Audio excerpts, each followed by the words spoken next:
Oh, okay. Okay.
Still in the session?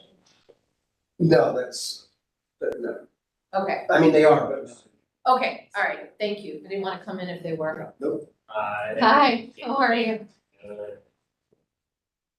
It's like in my usual little corner here. Ooh, look at all the fun markers. No sniffing. Can't smell it anymore. There you go. Good morning. Good morning. Good Good morning. morning. Yeah, sit here. I have a simple question. My name is Lena Swady, for 3307 West 91.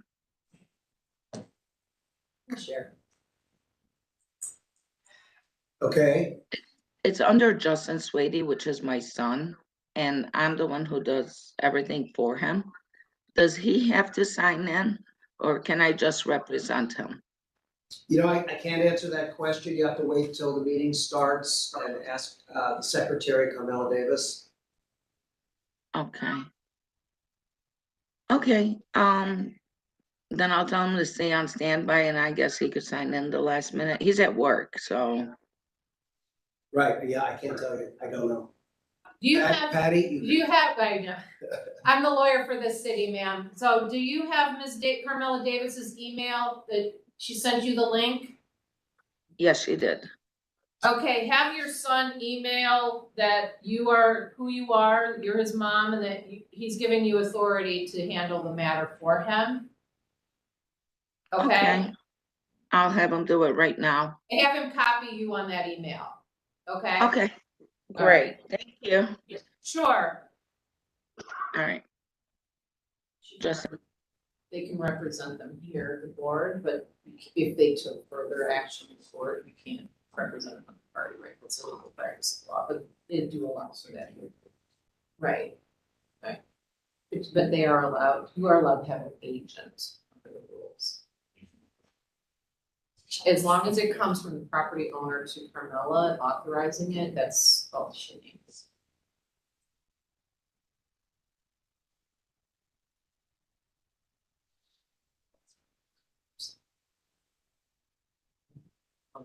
Don't hold it against her.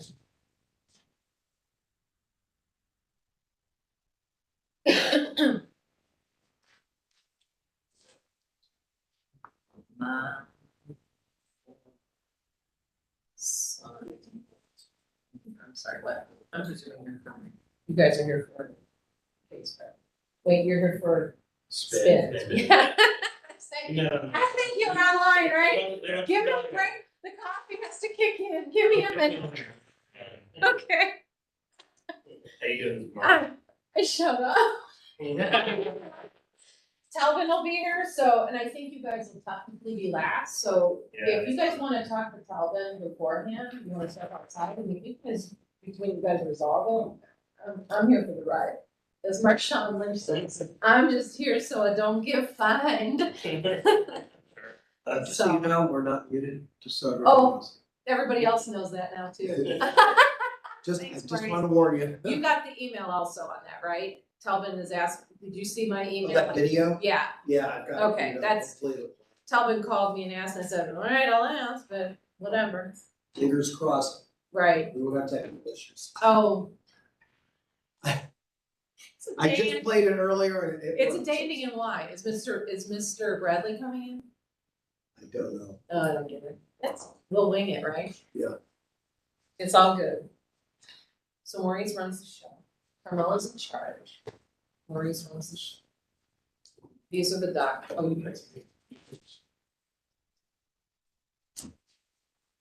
nothing's really changed, it's just version. Yes, the board was up this way and wrap around, and we would sit over in that corner, and then all of these were, yeah, so now it's different, right, so. One of these days we'll get back to that.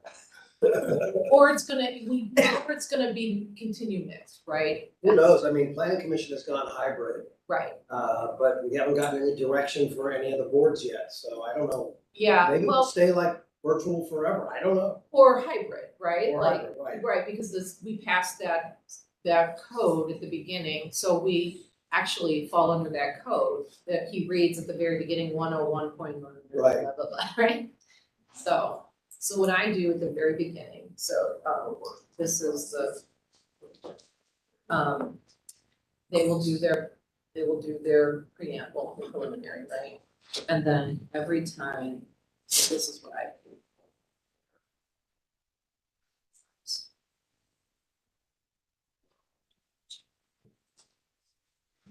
So they keep the chat open because I judge it, but it's what it is, right? So I just preserve it for the record because they can disable the chat, but Carmela is able to get messages from appellants that they're having technical difficulties. So I just, because it's spoken for.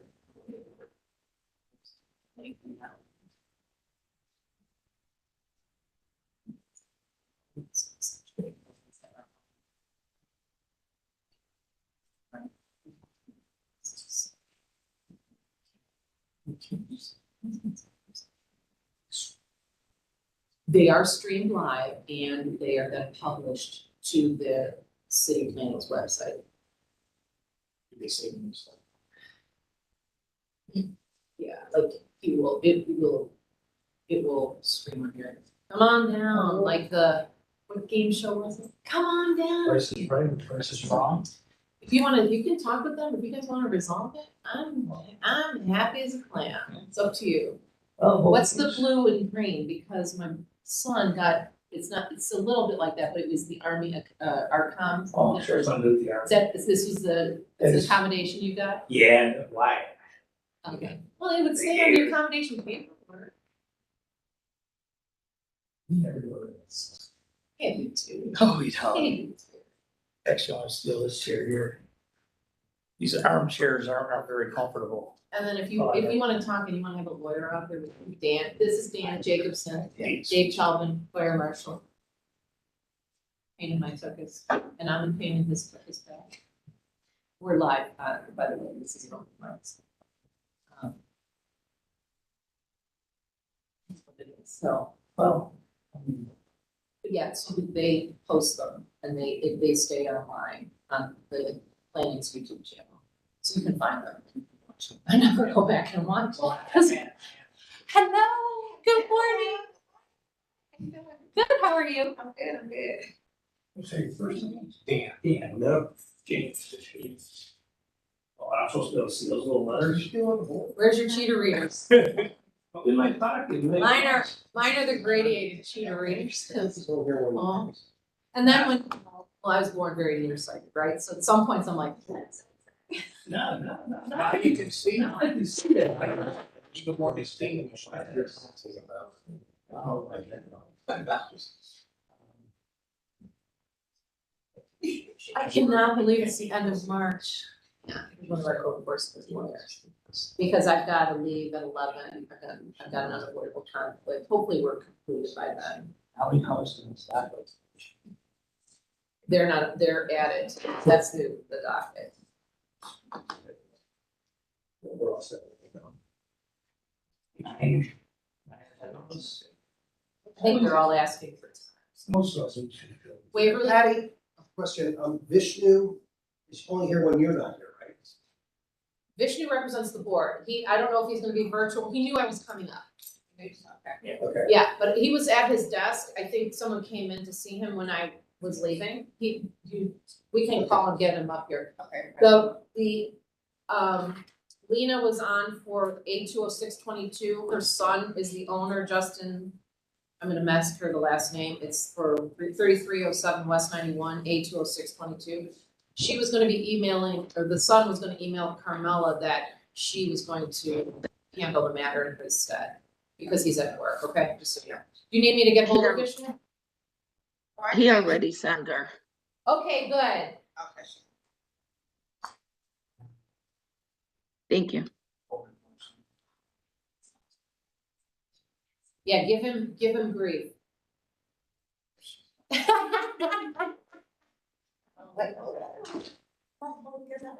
Yes, I got you that. I've always got it.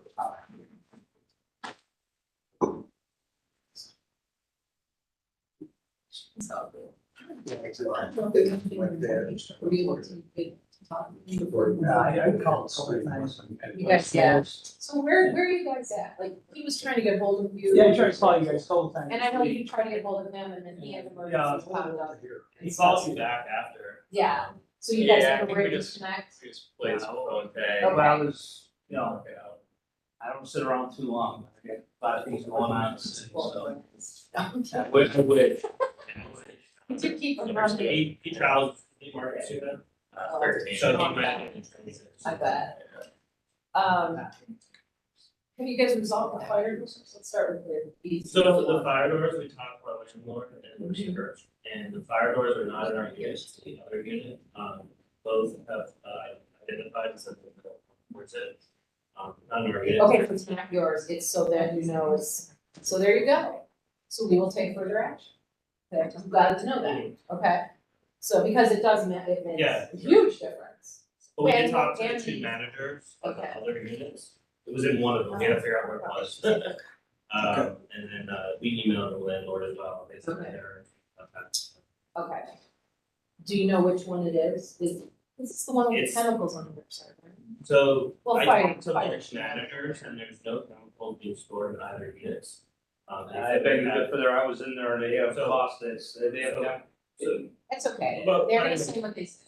but I spoke with, both managers, they assured me that they don't do, there's. Technically, I should wait for your lawyer. I just had that thought, I should, if I'm gonna talk to you, I should wait for your lawyer, cause I don't wanna say anything that, without your lawyer, I don't have experience in him, so, okay. But But it's good to know, But I- because it's not yours, it's not their For the responsibility. 3PL, but just to, like, we had a conversation with the neighbor, 3PL. They said the only thing that they store with one of his employees is, some type of fire retardant material that puts out fires. It's used for like kilns or steel manufacturing that's. Okay. I'd have to defer to them, Keep things- 'cause I'm like, you put the actually don't want coming in, I'm usually in like. Sure. So no, so, but they were there, so they would know which. But section the was staff, usually middle. the staff said Yeah. there isn't anything. Obviously, we don't run the business, I don't. Absolutely, if you're not, And if it's not you guys. what I I'm can glad see you- with my own two eyes, looks like cardboard, ceramics, and, things like that. We didn't see anything when we chatted with them, but. Yeah, and I know I don't know all the different classifications, that's the fun. And, you know, I don't see, we have Yeah. a fire cabinet, stands, like grease stuff, you know, that's. He's coming up. Okay. That's his paper. He loves me.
Zero. I got But now we have the boards. But all those was, it seems like it's. So, we've followed up on that.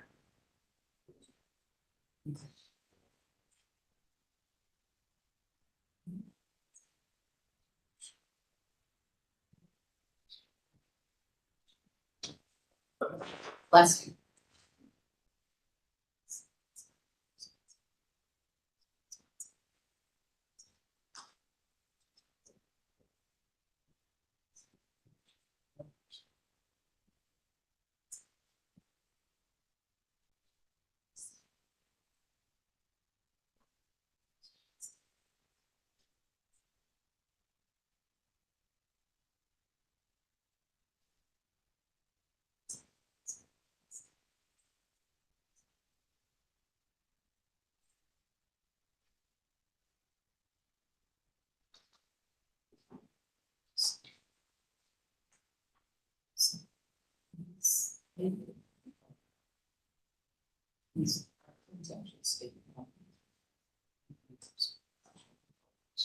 So the owner technically is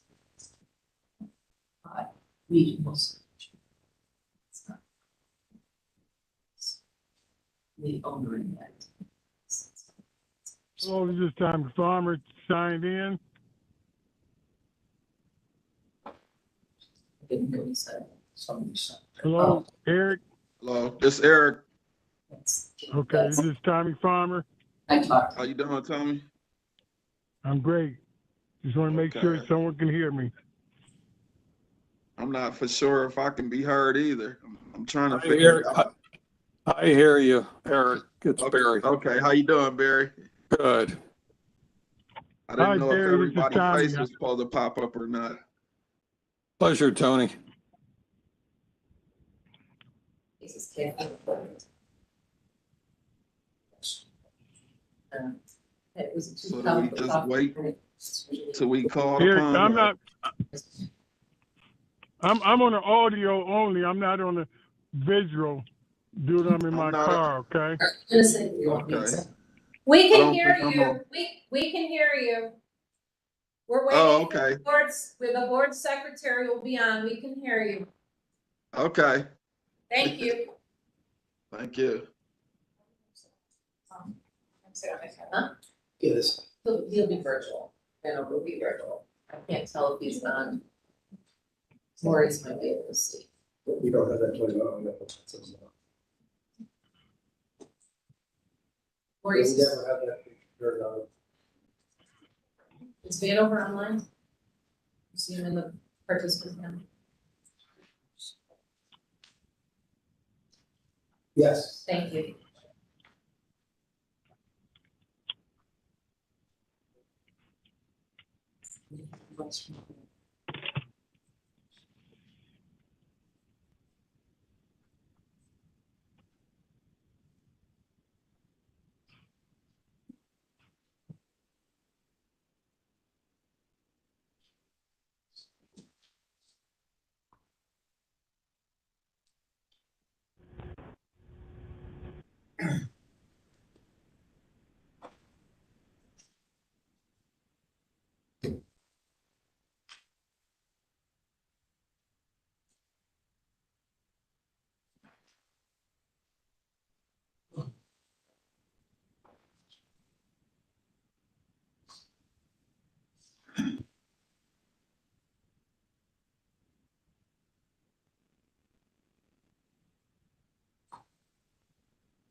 Happy Wednesday, everyone.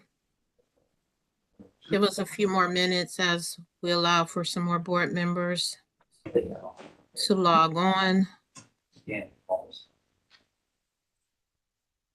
Can everyone hear me? Yes. Yes. I hear you, Raquel. Thank you.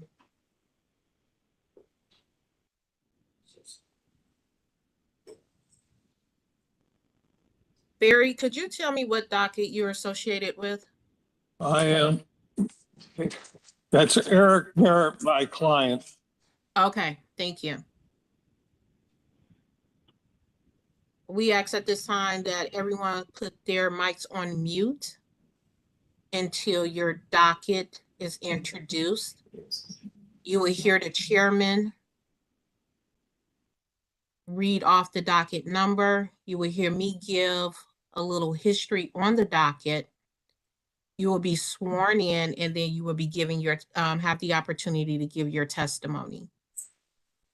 So until you hear your docket, and after you're swearing in, please keep your mic on mute.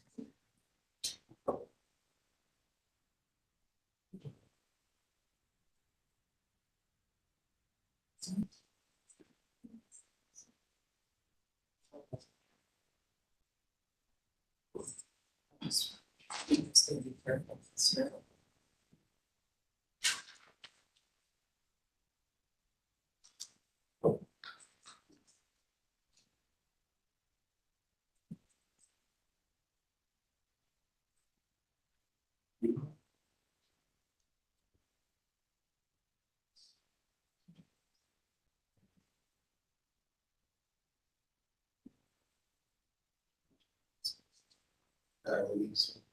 Yeah, it must be. Thank you.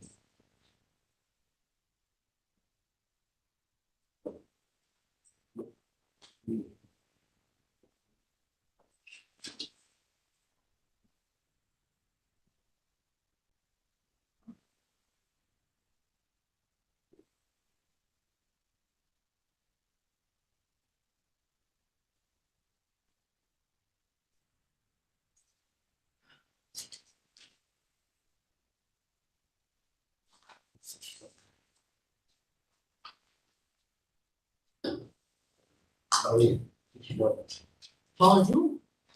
Hey, Patty, Yes, ma'am. are the representative, what is it, Spin? Are they in the room with you? Yeah, there's two of them. You wanna go ahead and identify yourselves for me? Hi, I'm Dan Fleischbein. Okay, And this is Jason Schaffner with Smith. okay, thank you. The camera's just not picking them up right now. Okay, Yeah, they're- thank you. They're along the wall behind me. Should we move to the table or? You want them at the table? Yeah, you can tell them to sit at the table. That's fine.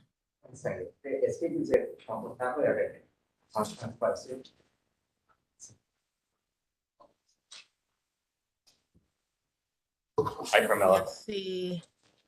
Hi, good morning. Good morning.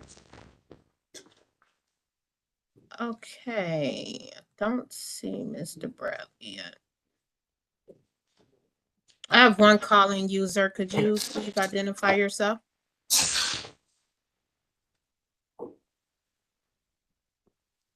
So.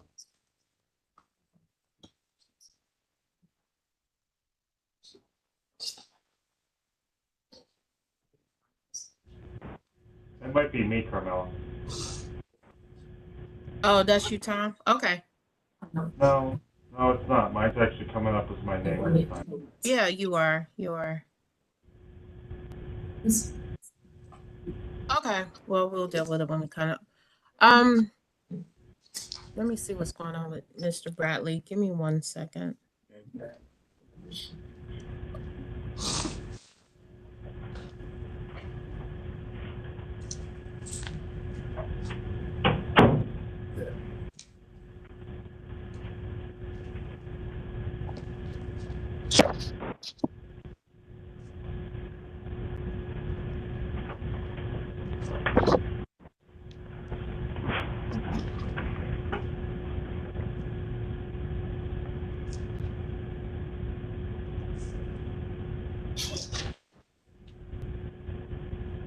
that Dan over giving us. What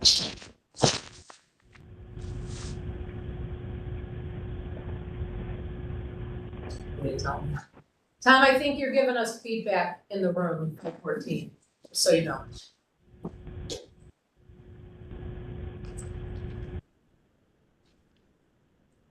Thank you.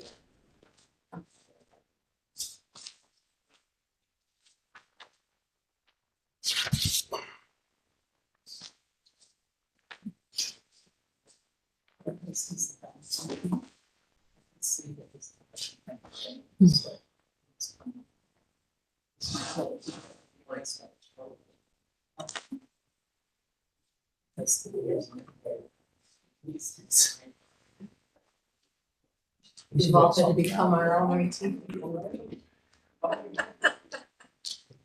think this is.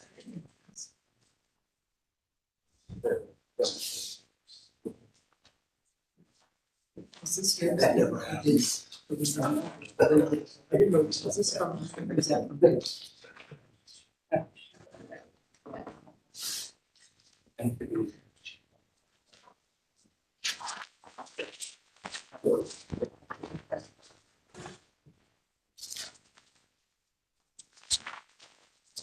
That better? Yes.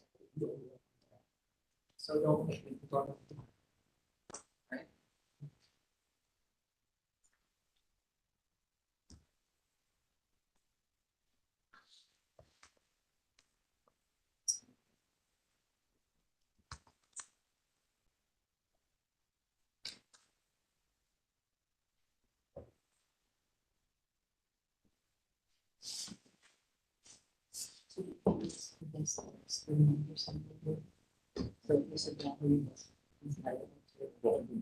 Hello? Hello? Yes, we can hear you.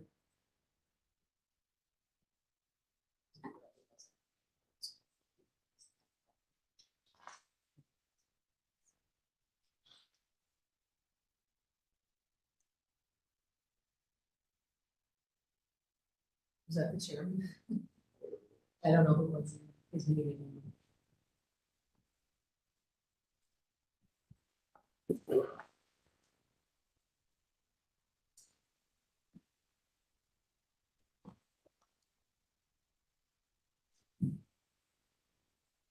You're muted, Mr. Chairman.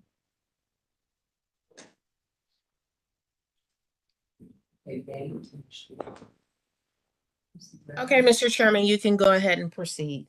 Okay, in compliance with notification requirements of Ohio's open meeting law and section 101.021 of the codified ordinances of Cleveland, Ohio, 1976, notice of this meeting has been publicly posted. All boards and commissions under the purview of the city planning department conducts its meetings according to Robert's Rules of Order. Actions during the meeting will be taken by voice vote. Abstentions from any vote due to a conflict of interest should be stated for the record prior to the taking of any vote. In order to ensure that everyone participating in the meeting has the opportunity to be heard, we ask that you use the raise hand feature before asking a question or making a comment. The raise hand feature can be found in the participants panel on the desktop and mobile version and activated by clicking the hand icon. Please wait for the chair or facilitator to recognize you and be sure to select unmute and announce yourself before you speak. When finished speaking, please lower your hand by clicking on the raise hand icon again and mute your microphone. We will also be utilizing the chat feature to communicate with the participants. The chat feature can be activated by clicking the chat button located on the bottom of the WebEx screen. Call-in users can unmute by using *6. All meeting activity is being recorded by way of the WebEx platform. These proceedings are also being live streamed by way of YouTube. All requests to speak on a particular matter through our website and email have been considered. We have also received emails from those who have provided written comment on a particular matter. Ms. Ashton? Thank you, Mr. Chairman. Patricia McGinty Aston, 0070689 on behalf of the city of Cleveland. If we could verify live stream. We are live streaming. Thank you, Maurice. And Mr. Chairman, as we do at each time for these hearings, the virtual hearings, we do object to the use of the chat function based upon the rules promulgated at the beginning of the pandemic by the Ohio Supreme Court. And should we all be meeting in here in room 514, we would not have side chats. Thank you, Mr. Chairman. Okay, let's see, Ms. Davis, you want to call the roll? Mr. Bradley? Mr. Dink? Yes. Here. Mr. Maschke? Yes. Mr. Gallagher? Here. Okay, it sounds like we only have 3 board members. Do you have Brad? Patty? I hear Mr. Bradley is on the phone. You want to plug it in? Probably need your charger. We have him say here. Brad, you can say here. Yeah, is the mic on the table? Do you guys see a white circle there on the Yep, table? it is. It is. Okay, so long as you're close by that. You leave your phone there and go get your charger. You have him say he's here. I'm not objecting to it. Bradley, I need you to say here. Okay, we hear him. Thank you. Okay, all right, we have enough board members. We're ready to go. First docket is A 201-22, 1624 East 82nd Street. Application and fees are in order. This is a notice of a condemnation of the main structure. I'm sorry. Yes. This is a condemnation of the main structure. Issued on February 14th of 2018. Appeal was received December 7th of 2022. Present for the hearing, Tom Vanover, Building and Housing, Patricia Aston, Law. With the appellant or his or her attorney or representative, please state your name for the record.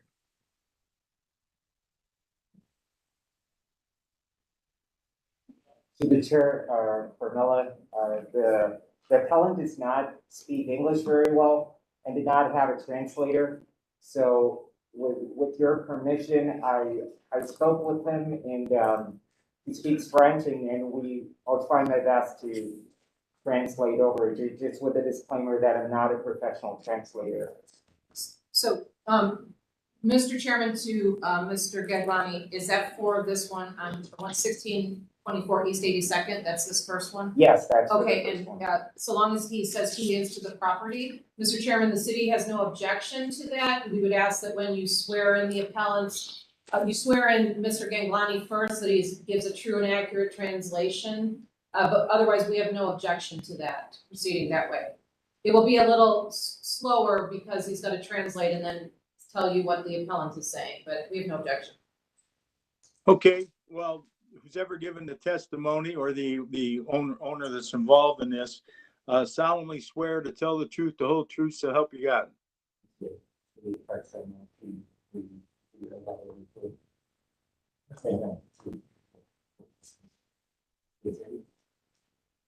Yes. Okay, so he has confirmed. Okay, then we're gonna need to know what the plans are.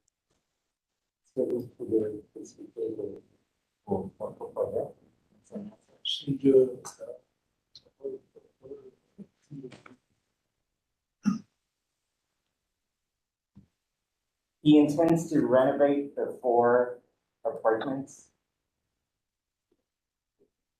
Okay, what's the timeline?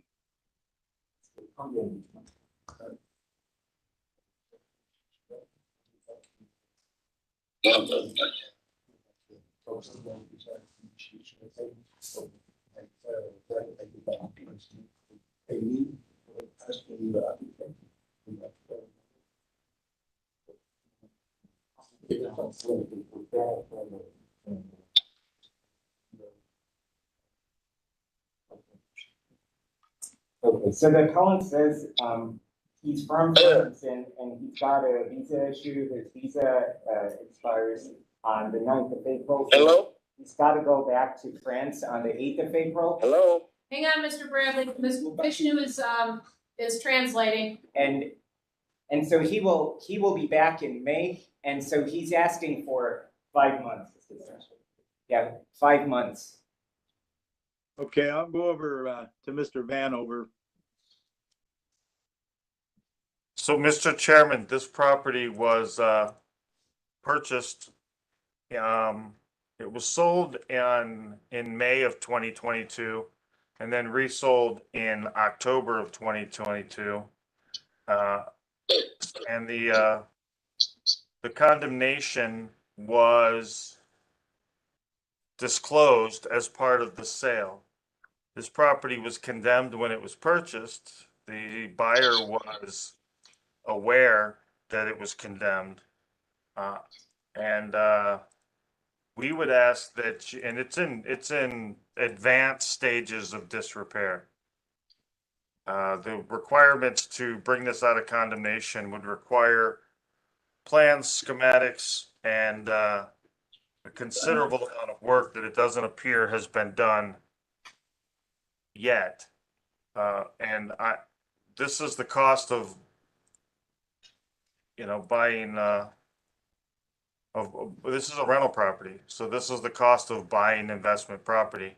So Tom, can you, Mr. Chairman, Mr. Vanover, can you give a moment so Mr. Ganglani can translate that?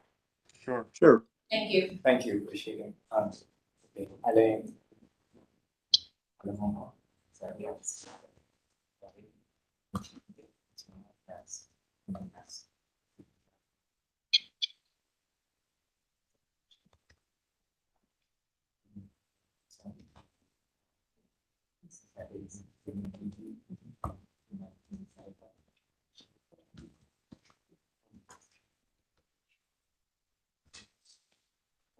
Okay, so if you want to finish, Yeah. go ahead, Um, Tom. Let Tom finish. Okay. So Mr.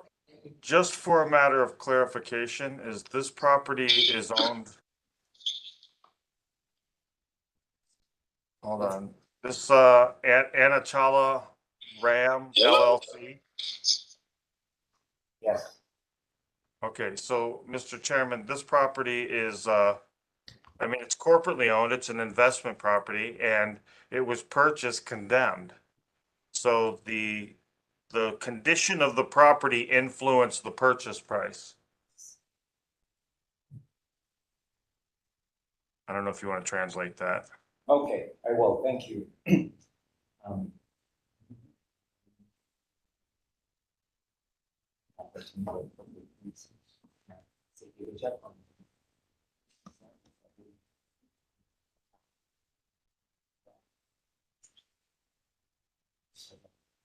He's, to the chair, to Mr. Vanover, he says he was not aware that it was condemned and the purchase was made through an agent. And the agent did not tell him that it was condemned. So he relied on the agent. And he discovered this after purchasing the property. So, Mr. Chairman, to the appellate, he hired the agent, correct?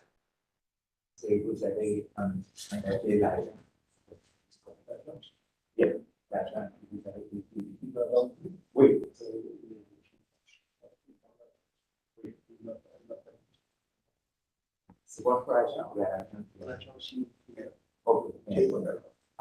Yeah, he purchased it through the agent. Okay. Yes. So, Mr. Chairman, and to the appellant, Mr. Chairman, he understood the condition of the property, correct?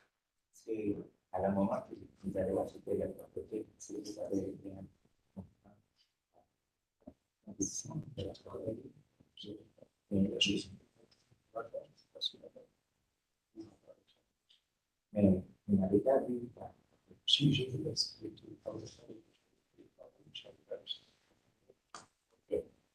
To the chair, to Mr. Vanover, he had, seen the property and he knew there was work involved, but he did not know that it was condemned and he was not informed by the agent regarding the condemnation status of the property. Mr. Chairman, the city would submit that he's admitted that he saw the property beforehand, that the violation notice is a public record. He chose an agent in caveat emptor by where. City's going to ask that you deny and remand. Thank you. Mr. Vanover? Mr. Chairman, I concur. This is an investment property. It seems like that there's some concern about the appellate's ability to be around to make sure that it is maintained properly. It appears that there's nothing that will prevent the appellate from pulling permits and rehabbing this property, but it doesn't feel like he fully understands what is required. And or will he be available to make sure that the work gets done? So we ask that you deny and remand it. And if Mr. Ganglani can translate that, Mr. Chairman. Yes. You can go ahead and translate what the ask is of the city on this, and the board is going to make a ruling. But before we do, let him understand. Okay. Okay, so just for clarification, I'm translating that Mr. Vanover is asking for it to be remanded. Yeah. Because this is an investment property and it's held to different standards. And It's the same legal standard, but the city objects. Okay. It's an investment property. He admits he knew, he saw the conditions, Okay. and we're asking the board to deny the appeal and remand it. Okay. Thank you. Thank you.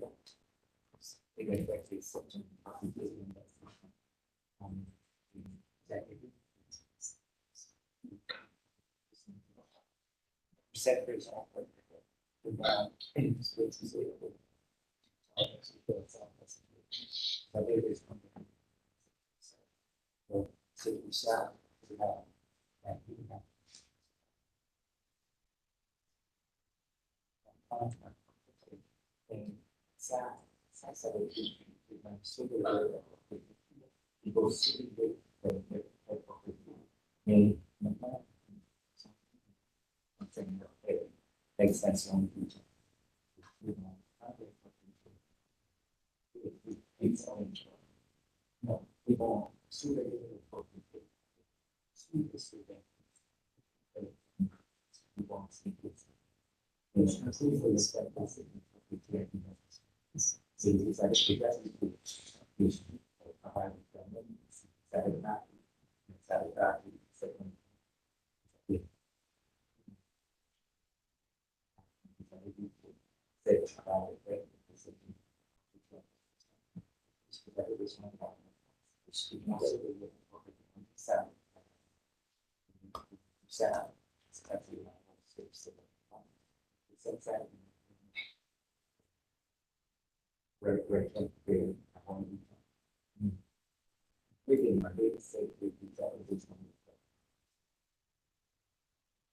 So to the chair, to Mr. Vanover, and he's asking, I've translated this over. He wants to know what the next steps would be then and what remanding the property would entail.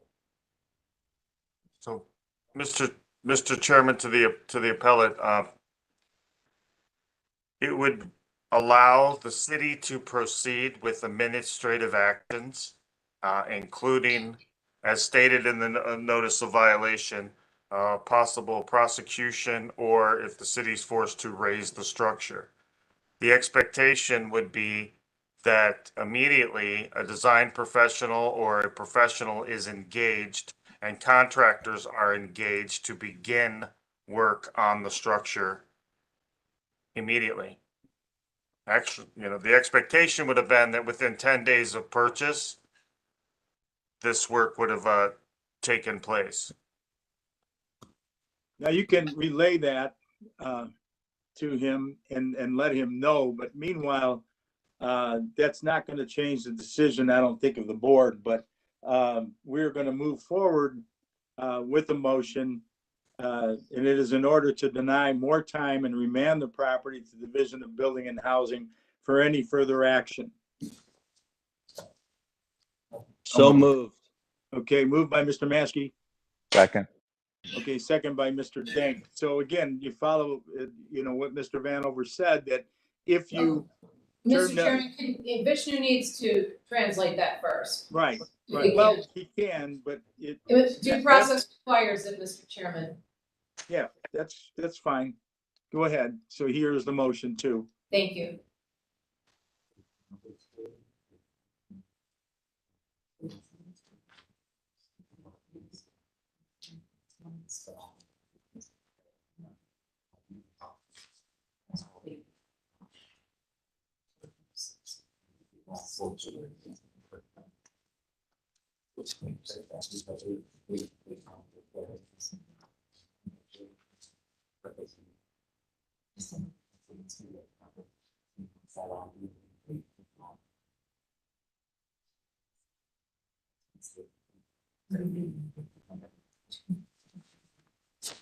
Okay.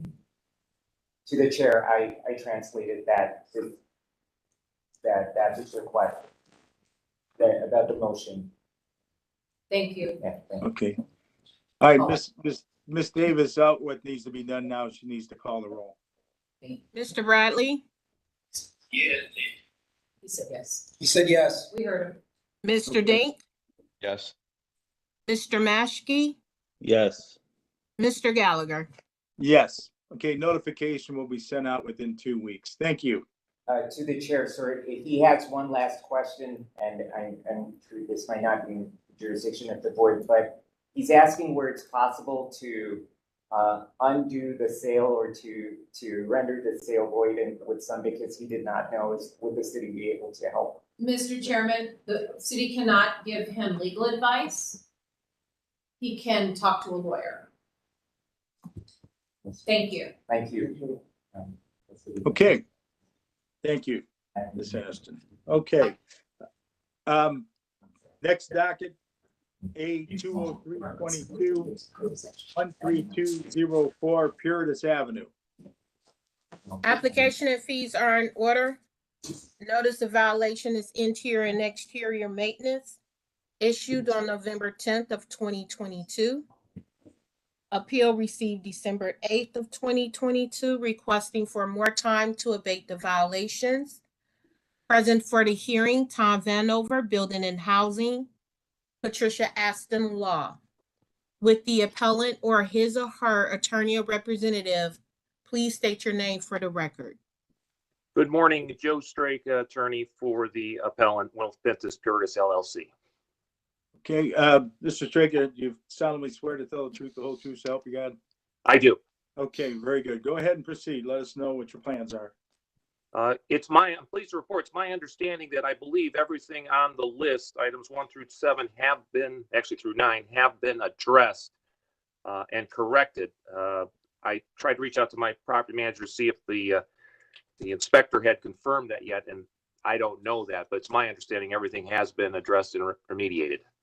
Okay, well, we'll find out from Mr. Vanover where that's at.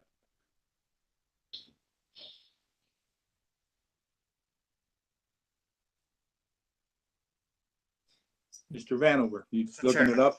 Bear with, yeah. Sure, okay.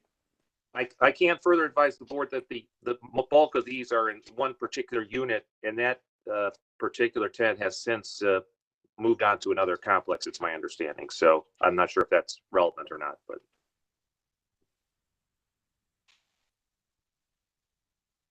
Bear with me a moment while I pull this up.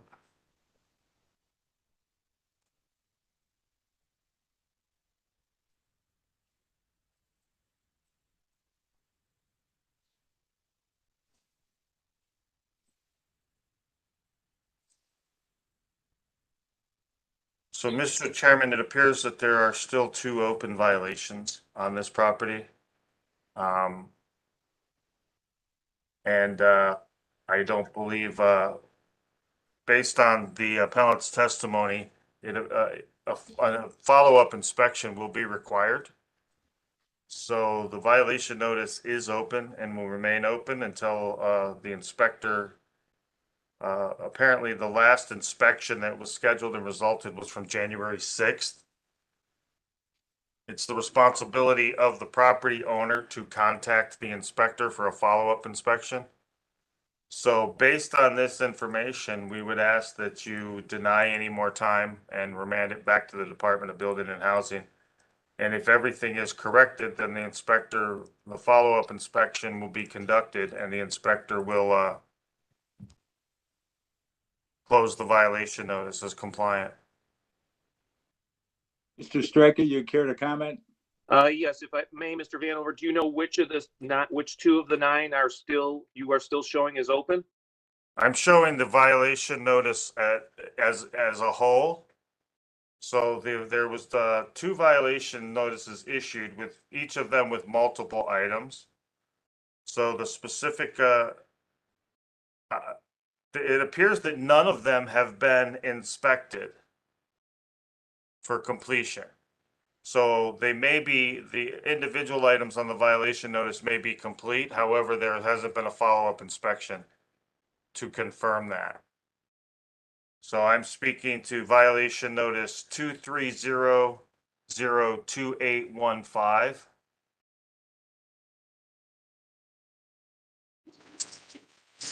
Understood. Then, board, if I may just respond to that request, I can't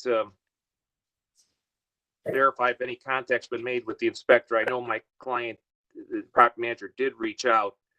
This is not a bad faith situation or a lack of effort. As I said, it's my belief everything's been taken care of. Certainly, it appears there's a procedural falling out in that the inspector did not get out there. Most likely, I'm sure, due to my client not contacting them or being diligent enough in that effort. But we'd hate to have it move forward based on just a procedural issue if everything's been addressed, which I believe it has been.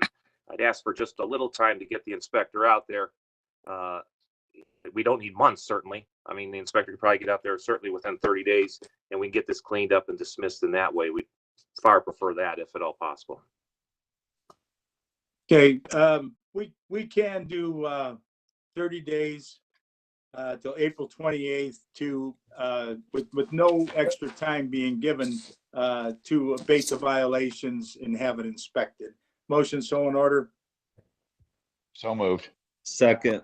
Okay, moved by Mr. Dank, second by Mr. Maskey. Call the roll.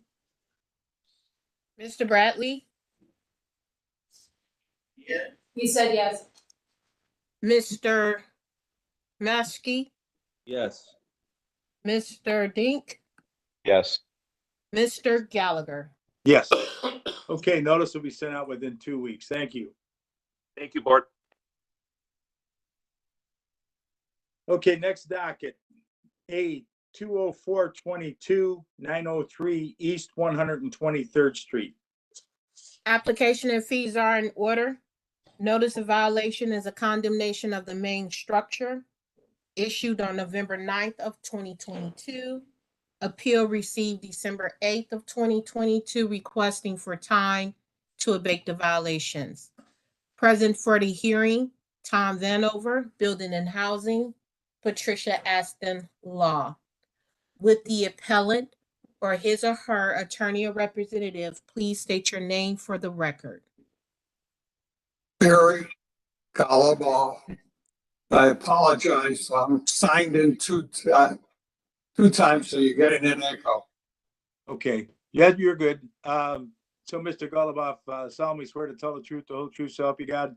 Mr. Chairman, Yes. one sec, Eric Merritt is also on, so if he's gonna give testimony, he as well needs to state his name for the record. Is Eric going to be giving? You are? You're giving testimony? Okay, go ahead. Eric, Yes, you are giving testimony also. yes. And also I have one other person online, which will be the project manager, who is Tommy Firmer, Carter Core. Okay, so but I'm going to swear both of you in case you're giving comments. So solemnly swear to tell the truth, the whole truth, so help you God? Yes. Mr. Farmer, same way.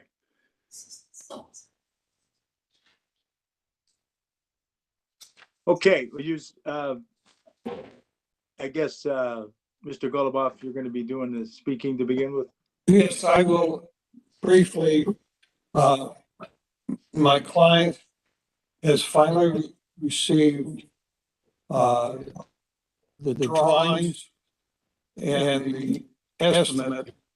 And we are seeking additional time of 60 days to obtain financing on a rough $1 million project that the councilman is behind. And I believe you have his letter.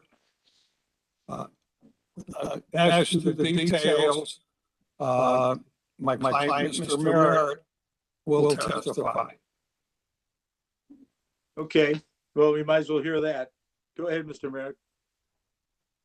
Okay, how you doing? My name is Eric Merritt, owner of property 903. I purchased the property in 2018 with the intentions of rehabbing and making the building accessible to affordable income, and also to bring the building back up to code for the community instead of having a vacant lot.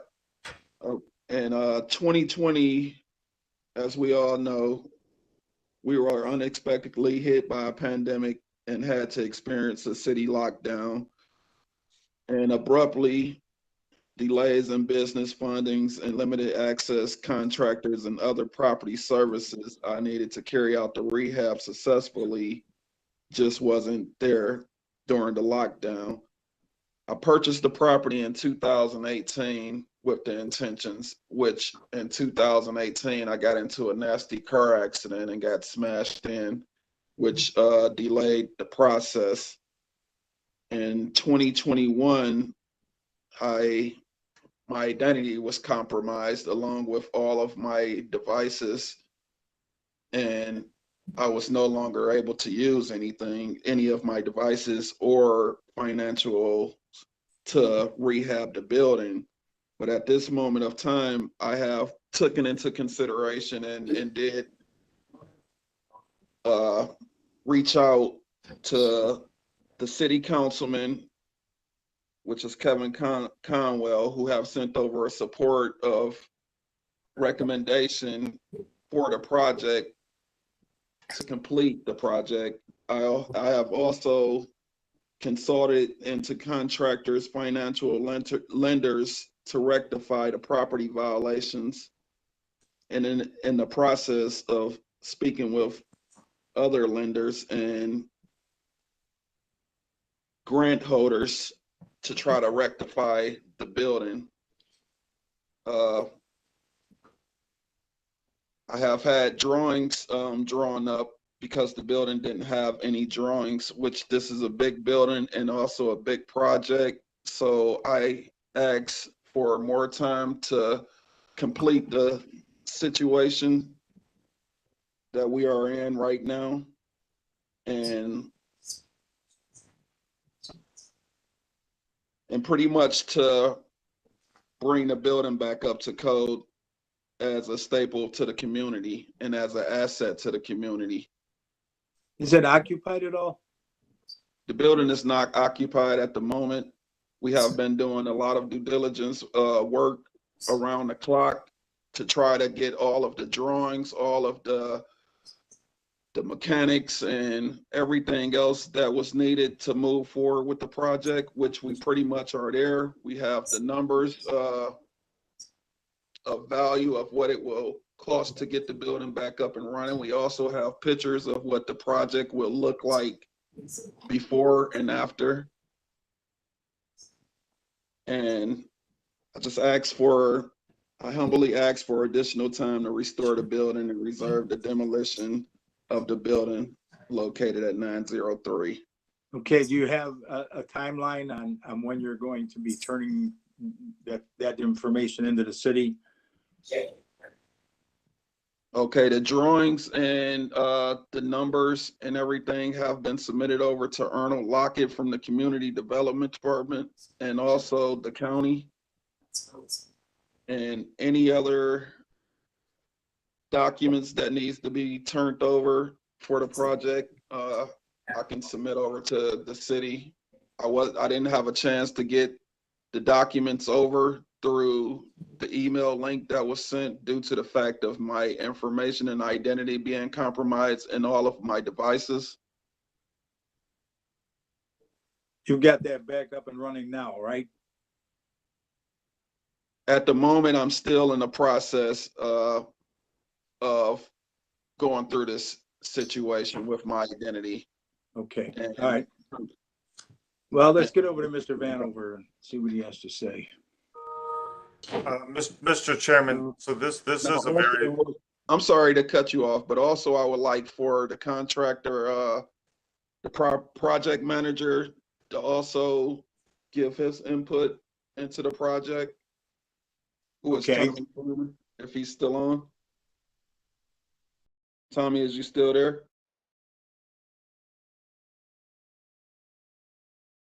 I don't know if he got lost. Okay, well, he can come back on even after. Let's hear from Mr. Vanover.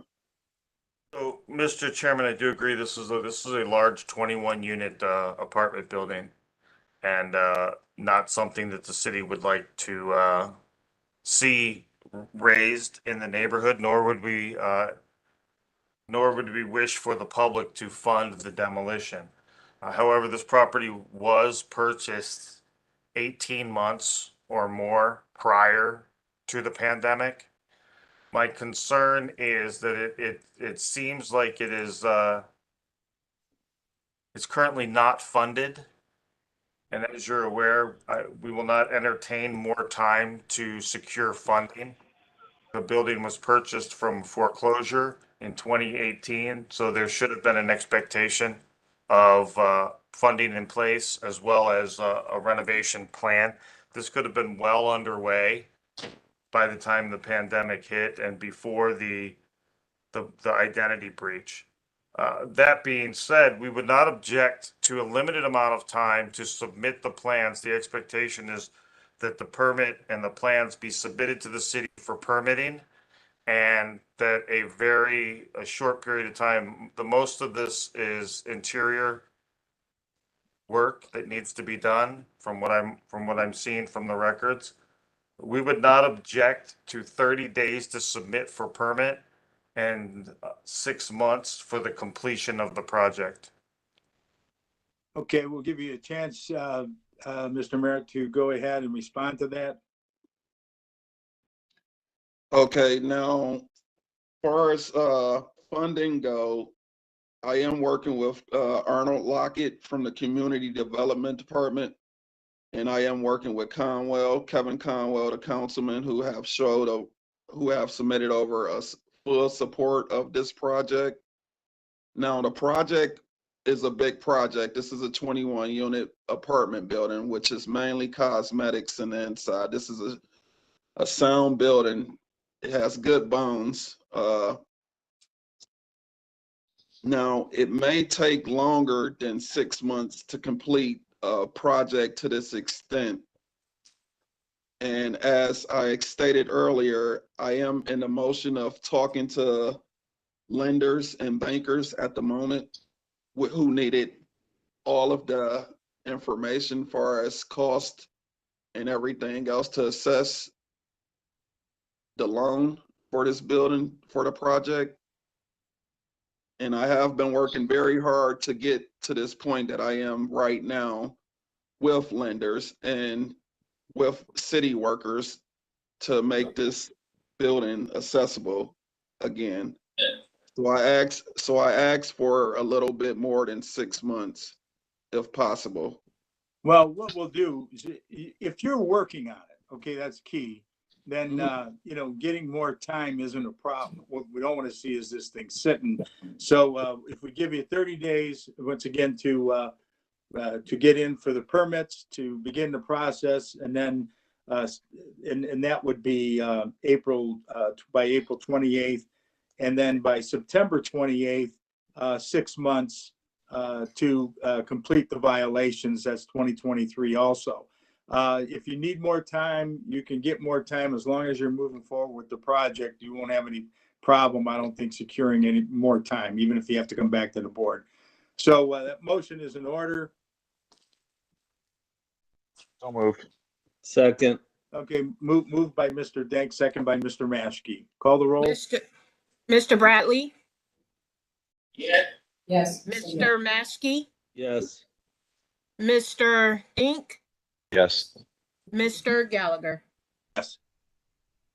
Okay, you'll be notified within 2 weeks. Thank you.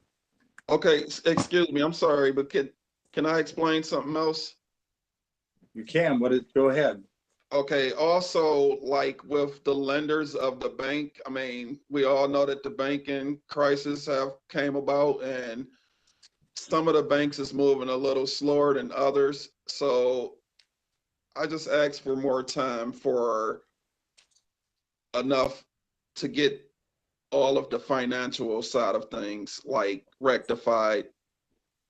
We have, like I stated, we are moving forward. We have been working every day to try to get this thing taken care of, this project taken care of. As of today, we are still out there doing measurements and all of our due diligence to get everything right to make this project to what it's supposed to be for the community, for affordable housing. So I just asked for the leniency. Well, you have Mr. Chairman, the Mr. time. Chairman, Mr. Chairman, your ruling does not stop him from presenting that full and complete plan of action to Mr. Vanover through that process. Exactly. That's exactly right. You have been given time, and it's just a matter of you can get funding. I mean, as it comes, but you need to get whoever your contractor, whoever's going to be involved in this thing, to be able to submit the plans, and then you have the time to get moving. So it's there, and it's been moved upon, and it's that part of it is in motion. Okay, and I do have the plan. Well, he was supposed to be online. I don't know if he got cut off or not, but he also wanted to speak to let you guys know that we are serious. I have spent sweat I have put in my sweat equity into this project. I have spent over $13,000 so far on moving forward with this project, just to. Again, Mr. Chairman, that can all be presented as a plan, written Right. plan to Mr. Vanover for him Right. to assess and review. We have nothing right now. Mr. Chairman, we've made a motion and we've voted. I think we need to move on to the next. Okay, I'm sorry to hold you guys' time up. Thank you. Thank you. Okay, next case, docket A 19922, 1276 East 125th Street. Application and fees are in order. Notice of violation is condemnation of the main structure issued on November 10th of 2022. Appeal was received November 18th of 2022, requesting for time to abate the violations. Present for the hearing, Tom Vanover, Building and Housing, Patricia Aston, Law. With the appellant or his or her attorney or representative, please state your name for the record. Could you advance the slide, please? Oh, Maury stepped away. All right. Do we have someone that's on this particular property? Emily Irvin is on. Please state your name, Emily. Emily Irvin. Okay. Emily, you solemnly swear to tell the truth, the whole truth, so help you God? Yes. Okay, then you can go ahead and you can proceed with what your plans are.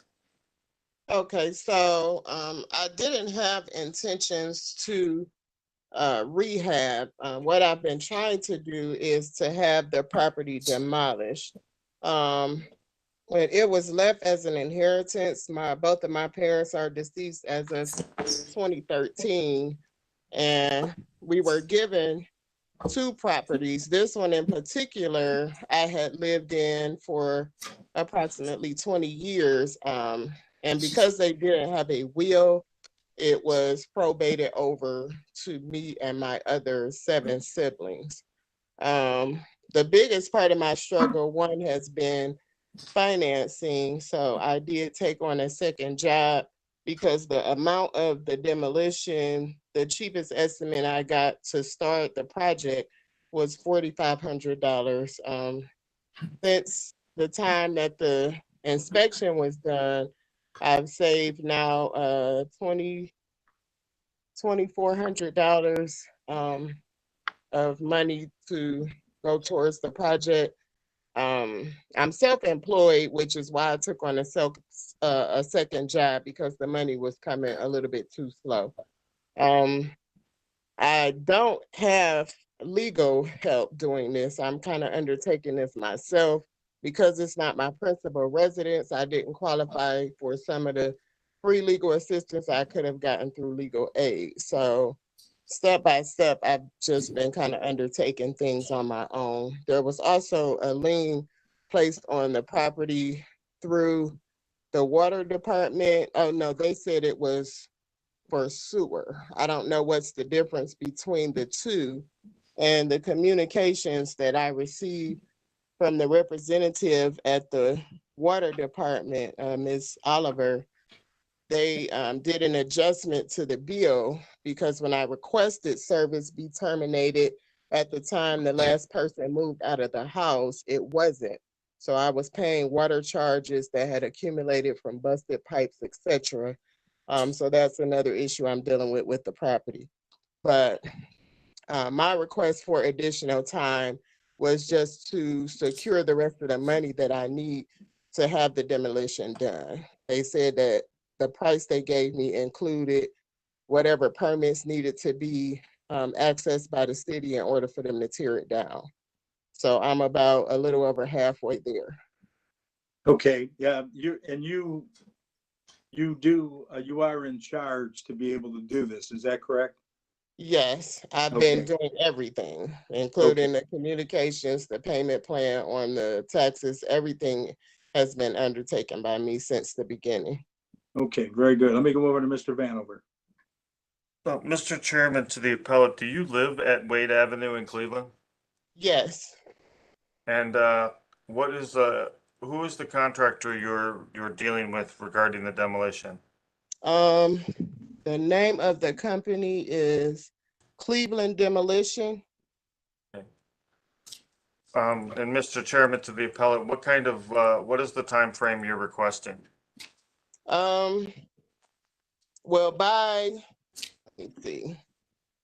I'm sorry, let me just do a math calculation. I know how much I'm accumulating every 2 weeks.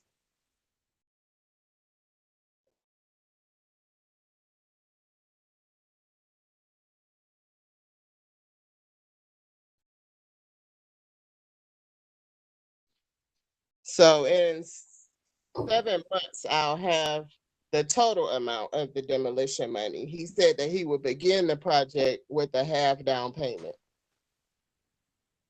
So when will that happen? I will have half of the money in 4 weeks.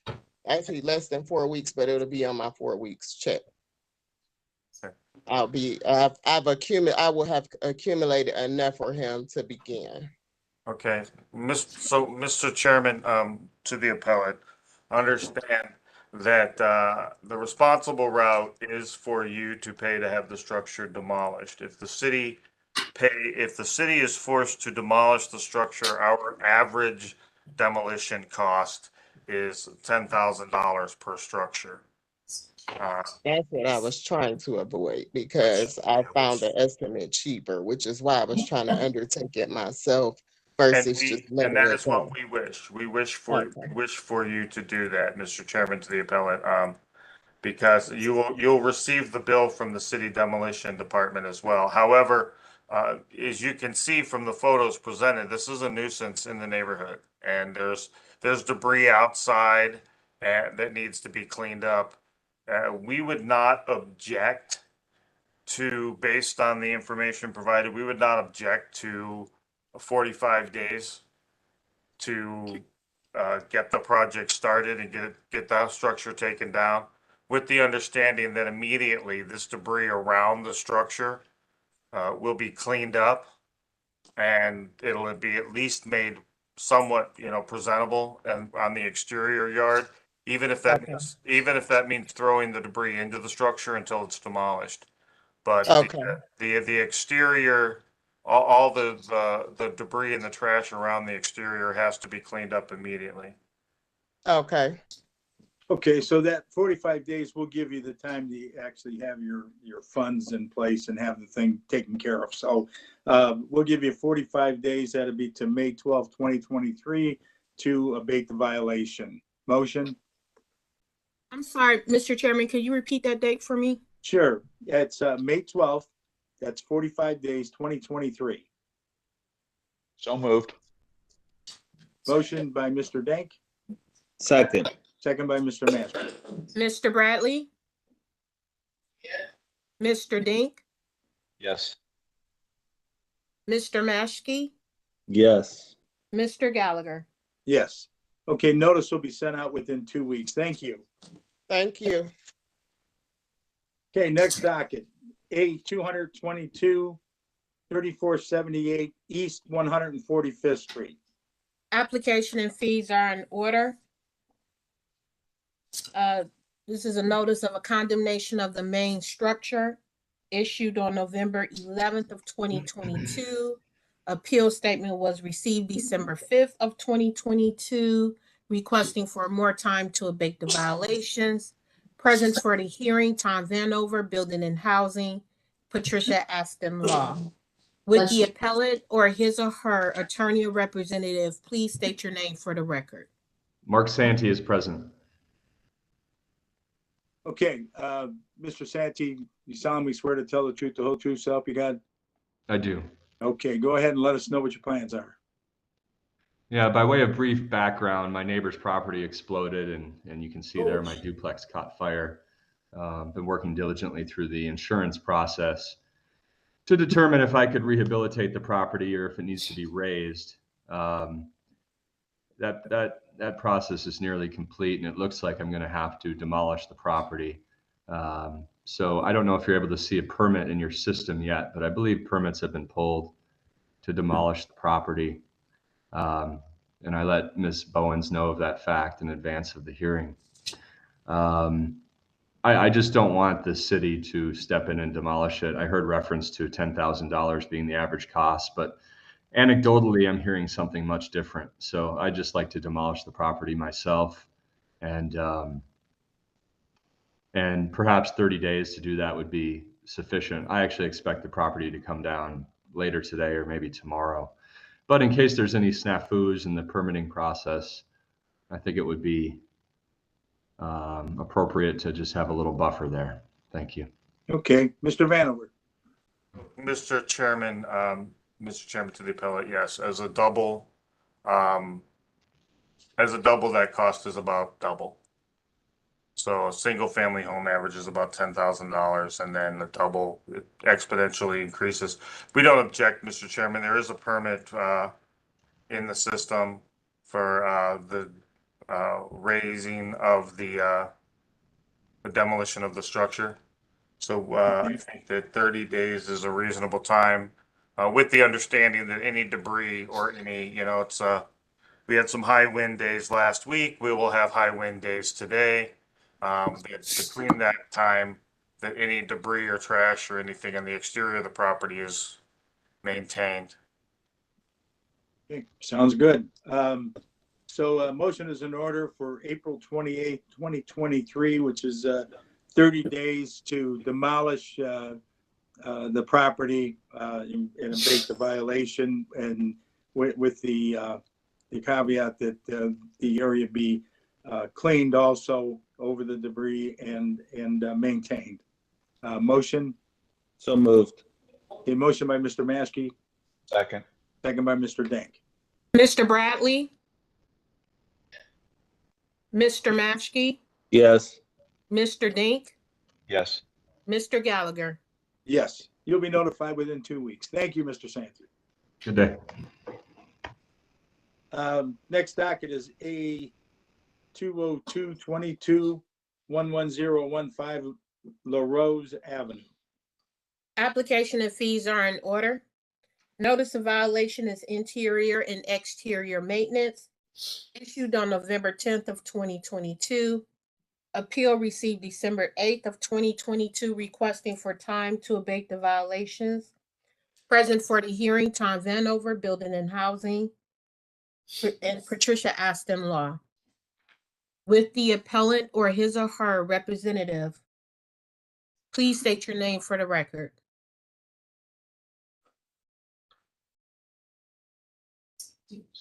You see it, Maurice, do you see a Dennis James or James Dennis on?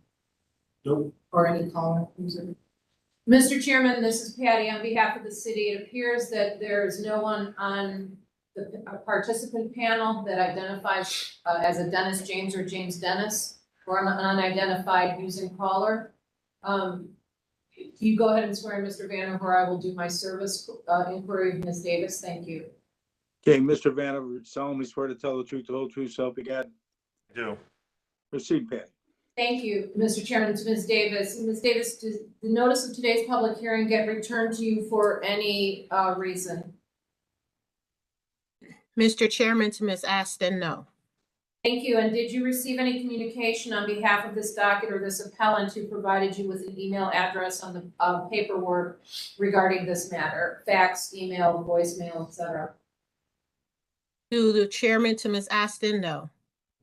Thank you, Mr. Chairman. Due process notice having been given of today's public hearing, you and the opportunity to proceed, this board has the right to proceed. Thank you. Okay, Mr. Vanover.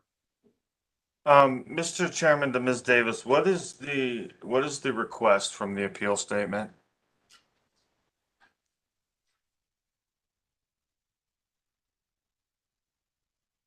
Chairman, to Mr. Vanover, give me 1 second.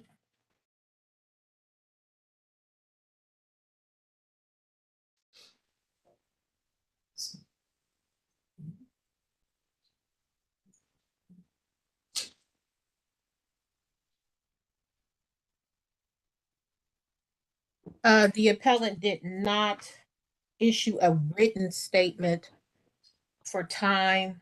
They just submitted a copy of their rental registration was paid.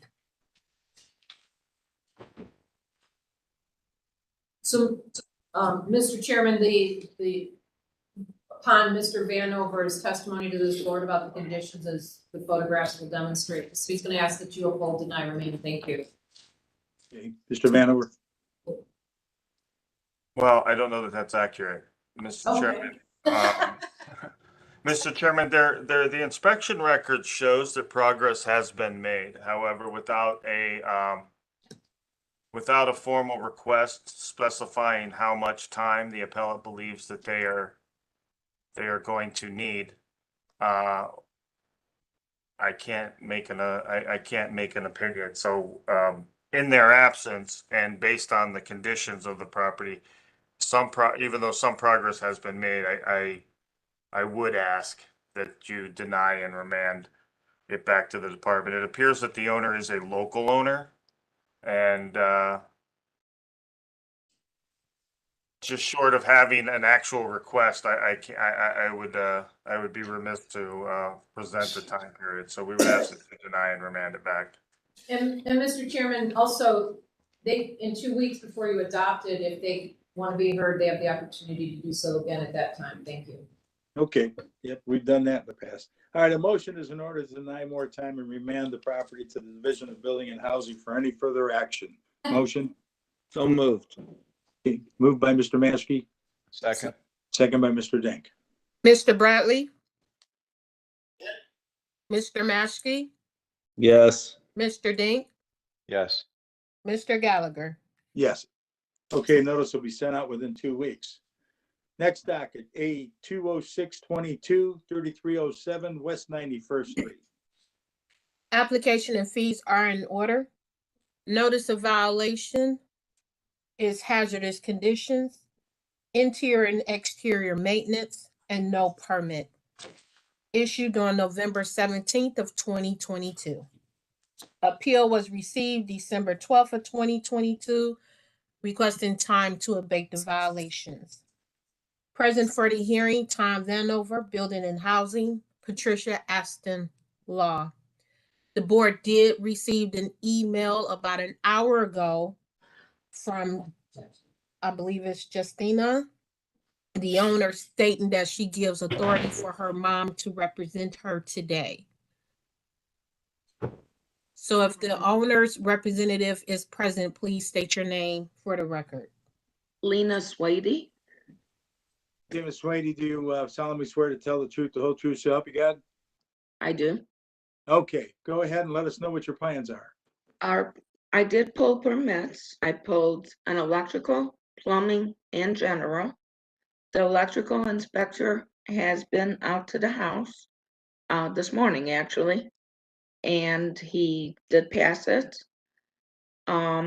Also, we've been leaving a message for the plumbing inspector all last week, which is Dan Datchler. I believe you say it that way. And Mr. Basson this morning informed us that he is out sick, and I would have to call the city and find another plumbing inspector. Ms. Derritt has already been out to the house and says she will come back out once I have my plumbing and electrical inspection. I'm just asking for a little bit longer so I could get all the interior done. She also informed us when she did come out that all the stuff, even though it says like March, but it's exterior, we do have till July 15th to take care of it. The inside is done. It's just a matter of getting these inspectors out, and just asking for 2 weeks, 30 days, just to get these inspectors out. My biggest problem is going to be the plumbing inspector, getting him there, since he's out sick, trying to find somebody. Okay, Mr. Vanover. So, Mr. Chairman, is the work completed? The inside work is all done.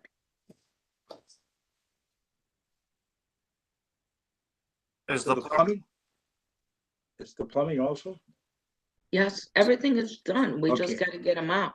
Got to get it inspected. You know, Dan, I guess, was out sick all last week. We called him almost every day and emailed him, and no response. And we found out from the electrical inspector today that Mr. Datchler is out sick. Otherwise, it would have been taken care of last week. So, Mr. Chairman, to the appellate, there's a, bear with me a moment, because there's one of the violation notices is a hazardous condition violation. Is the property occupied? Right now, no. We waited till the tenant got out, and that's why it took a little bit longer. So it's empty right now. All right, bear with me one moment to see, so I can look up the hazardous condition. It was the basement steps, and they are done.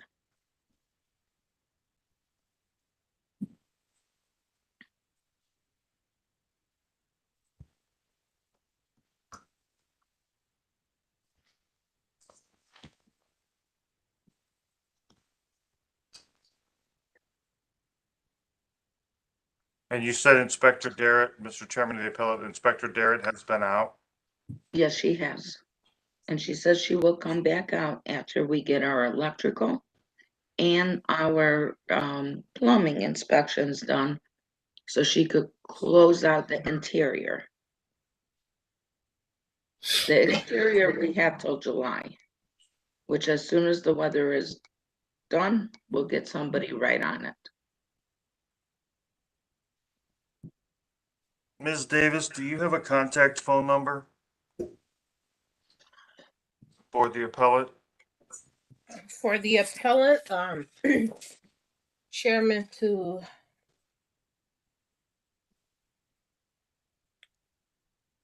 Mr. Vanover, if they can confirm that the first three is 323, if that still is current, then yes, I do. That is my cell phone number. Okay. So, Mr. Chairman, I will reach out to the chief plumbing inspector to make sure that accommodations are made to get this inspected. We do not, based on the testimony, we do, and the fact that all the permits are in place or appear to be all in place, we do not object to 30 days to abate the violations with the understanding that the property is vacant and will remain so until the violations are abated, with the exception of the painting. Okay, so if we give 90 days to complete the total project, I mean, would it be inclusive of everything, including the exterior? That would take you to June 28th. It should be, yes, as soon as the weather break, I mean, we'll be right on it. So she I can mean, get if we the paint it inside. now when the temperature drops, it's not gonna be as good of a job.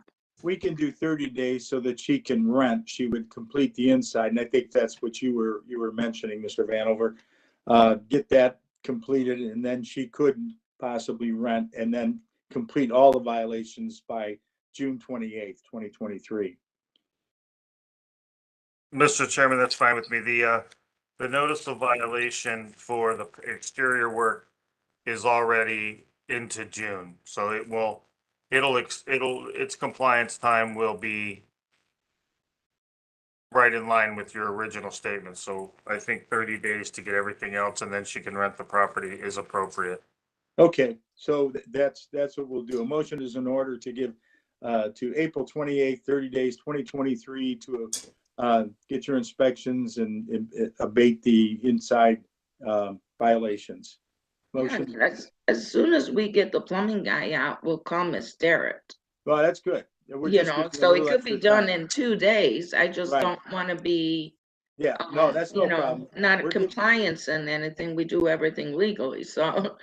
Well, we're giving you 30 days, so you're gonna have plenty of time to get that done, because, you know, the city's happy, you're getting, your permits are in order, you're taking care of business. Motion so in order? Mr. Chairman, Yes. are you still giving another date, or is just gonna be the No, 28th? Mr. Vanover had said that she's into June on the original, so there's no sense in, it sounds like she's gonna meet that, so I don't think Okay. we need to do anything. Yeah, I else. believe it's, to be exact, I believe the exterior is July 15.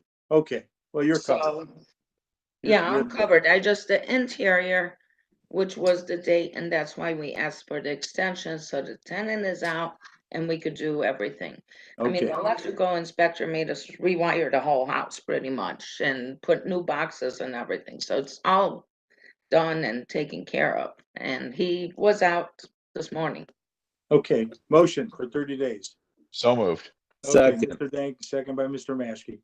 Mr. Bradley? He said Mr. yes. Maskey? Yes. Mr. Dink? Yes. Mr. Gallagher? Yes, okay, you'll get the notice within 2 weeks. Thank you. One question, do I need to get back to you guys and let you know once Miss Derrick comes out, or is that something she takes care of? So, Mr. Chairman, to the appellate, so no, she will, it's been remanded back to the department for granting the time. So Ms. Derritt will do her inspections and close it. And if it's not complete, Ms. Derritt will also be the one, following up from our end. So there's no further communication required to the board. I would like to give you Chief Forrester's phone number while we're here. Sure. And then I will follow up with him as well. Bear with me 1 second. His phone number is area code 216-664-2719. And that's the plumbing inspector? That's the chief inspector for the plumbing district, yes. Okay, I'll And I- call him and right I will now. I will also follow up with him. I'm actually sending him an email as we speak Okay, to no- make him aware. And I'll call him as soon as we get off, so. Okay, thank you so much. Okay, thank you. Bye-bye. Okay, next docket. See, the housing docket 20822 has been withdrawn, and the adjudication order docket, building order docket 8223 has been postponed until, I believe it's April 12th. So the next docket is Mr. Chairman, Yes, it's dockets A 207-22 and dockets A 208-22. You missed Okay. the 207, has been withdrawn per the request of the appellant. okay. Okay. All right, so the next and last docket that we show in front of us is cease use of operation building, docket 85523, 4200 Lakeside Avenue. Application and fees are in order.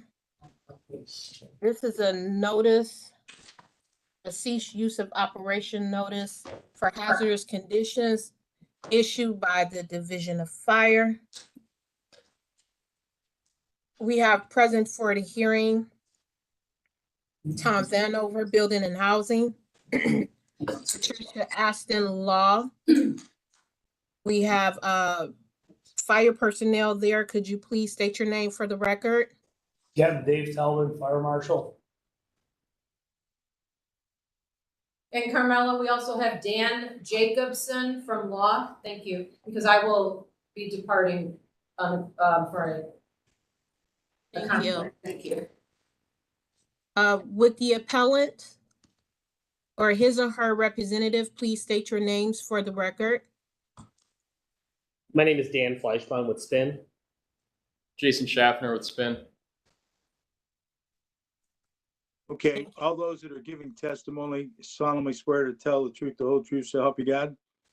Mr. Chairman, if I can have one moment. Is Yes. there Brandon Kaufman on the participants panel? Nope. Let me see if he's getting on. He said he was getting on. Their lawyer is not online with them. But it has been called. Mr. Chairman, I'm going to go ahead and do a preliminary statement unless you want to wait a few minutes to see if he gets on. It is 10:51. I have to leave at 11:05 at the latest. Captain Talbot and Mr. Jacobson are going to handle the remaining of it, but they objected, so we have to prove our first administrative burden. Okay, well, you go right ahead, Ms. Austin. Thank you, Mr. Chairman. Turn off Siri.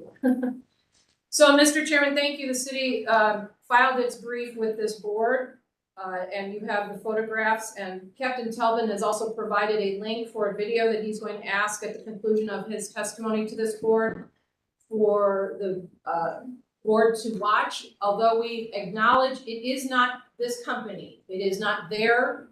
This video is not their scooters. It's not their electric scooters. It is not their company. It is in New York. It is not in Cleveland, but it is relevant to the issue at hand. So that is, this board has the right to hear relevant information, even if it is not direct to this matter. And I believe there's going to be some testimony. I don't want to speak out of turn, but we learned this morning that the fire separation door is not within the control of Spin. So fire will follow up on that. I believe they are going to give you that testimony. And I want to acknowledge that because that is a key, it is a big component that fire will state. We do stand on our brief that was filed. There is an objection that is made, Mr. Chairman. There is no other ask unless I am misreading the appeal. So if sometime during this appeal, the appellant asks for something other than what was stated in their brief, I will defer to Captain Talbot. I presume there may be some sort of time ask that has not been done officially in writing. I don't know if they're going to amend their appeal statement.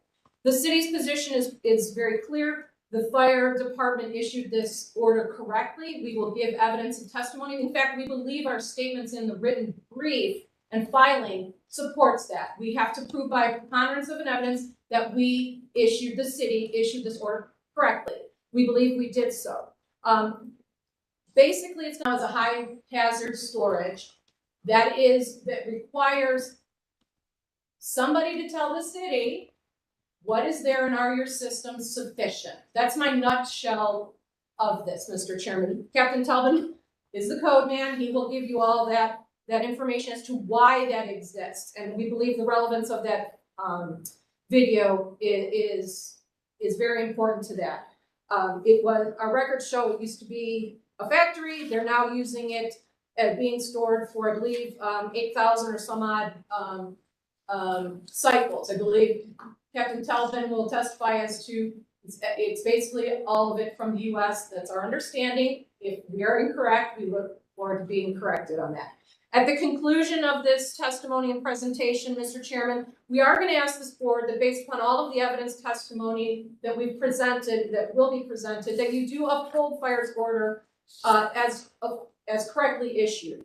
And we would ask currently to deny the appeal, to overturn that order, remand to the City Department of Public Safety Division of Fire at the conclusion of the evidence and testimony. I will turn it over to Captain Talbot to give his narrative testimony as to the history, what went on here, and I will be sneaking out in about 5 to 7 minutes, but I leave this in good hands with the rest of the city personnel. Thank you, Mr. Chairman. Okay, go ahead and proceed. Fire. Okay. November 30th, Lieutenant McGowan did an inspection of this facility. At that time, it had a fraction of the amount of scooters that are presently stored at this location. There were also batteries in boxes stacked up that for their use. At that point, Lieutenant McGowan issued them an email with all the code references to what they would need to do to bring their storage area into compliance as far as going through building and housing, check for their occupancy change, and then doing a fire analysis and making sure that the suppression and notification systems in the building were adequate for this type of hazard. That was sent to Mr. Schaffner on November 30th. Upon reinspection, after one of our assistant chiefs had a run in the middle of the night there, walked in and saw the quantity of scooters in the place, we were notified and went back out for reinspection. And upon that, we found what you see in the pictures above us. The one on the bottom and second from the left, I mean, there's just thousands of them stacked on top of each other. Each one of those has a lithium-ion battery. This is the hazard. Right now, everything is going electric, and the lithium-ion and lithium polymer batteries are, being used. The issue with those, because lithium is a water-reactive material, we do not have a suppression mode for these things. It's been shown, and in our video, one battery could level a building if it were to ignite. These batteries that do ignite after extinguished, usually by drowning it, have been known to reignite anywhere from 3 to 7 weeks after it was extinguished. So we consider this to be a very high hazard, especially the quantity here that is in this structure. The building is like a block.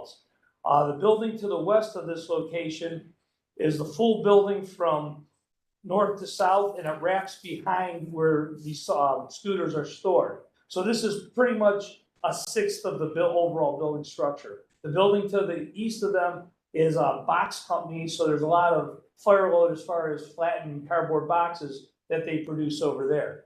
So having this source of ignition in the middle poses a large hazard to us.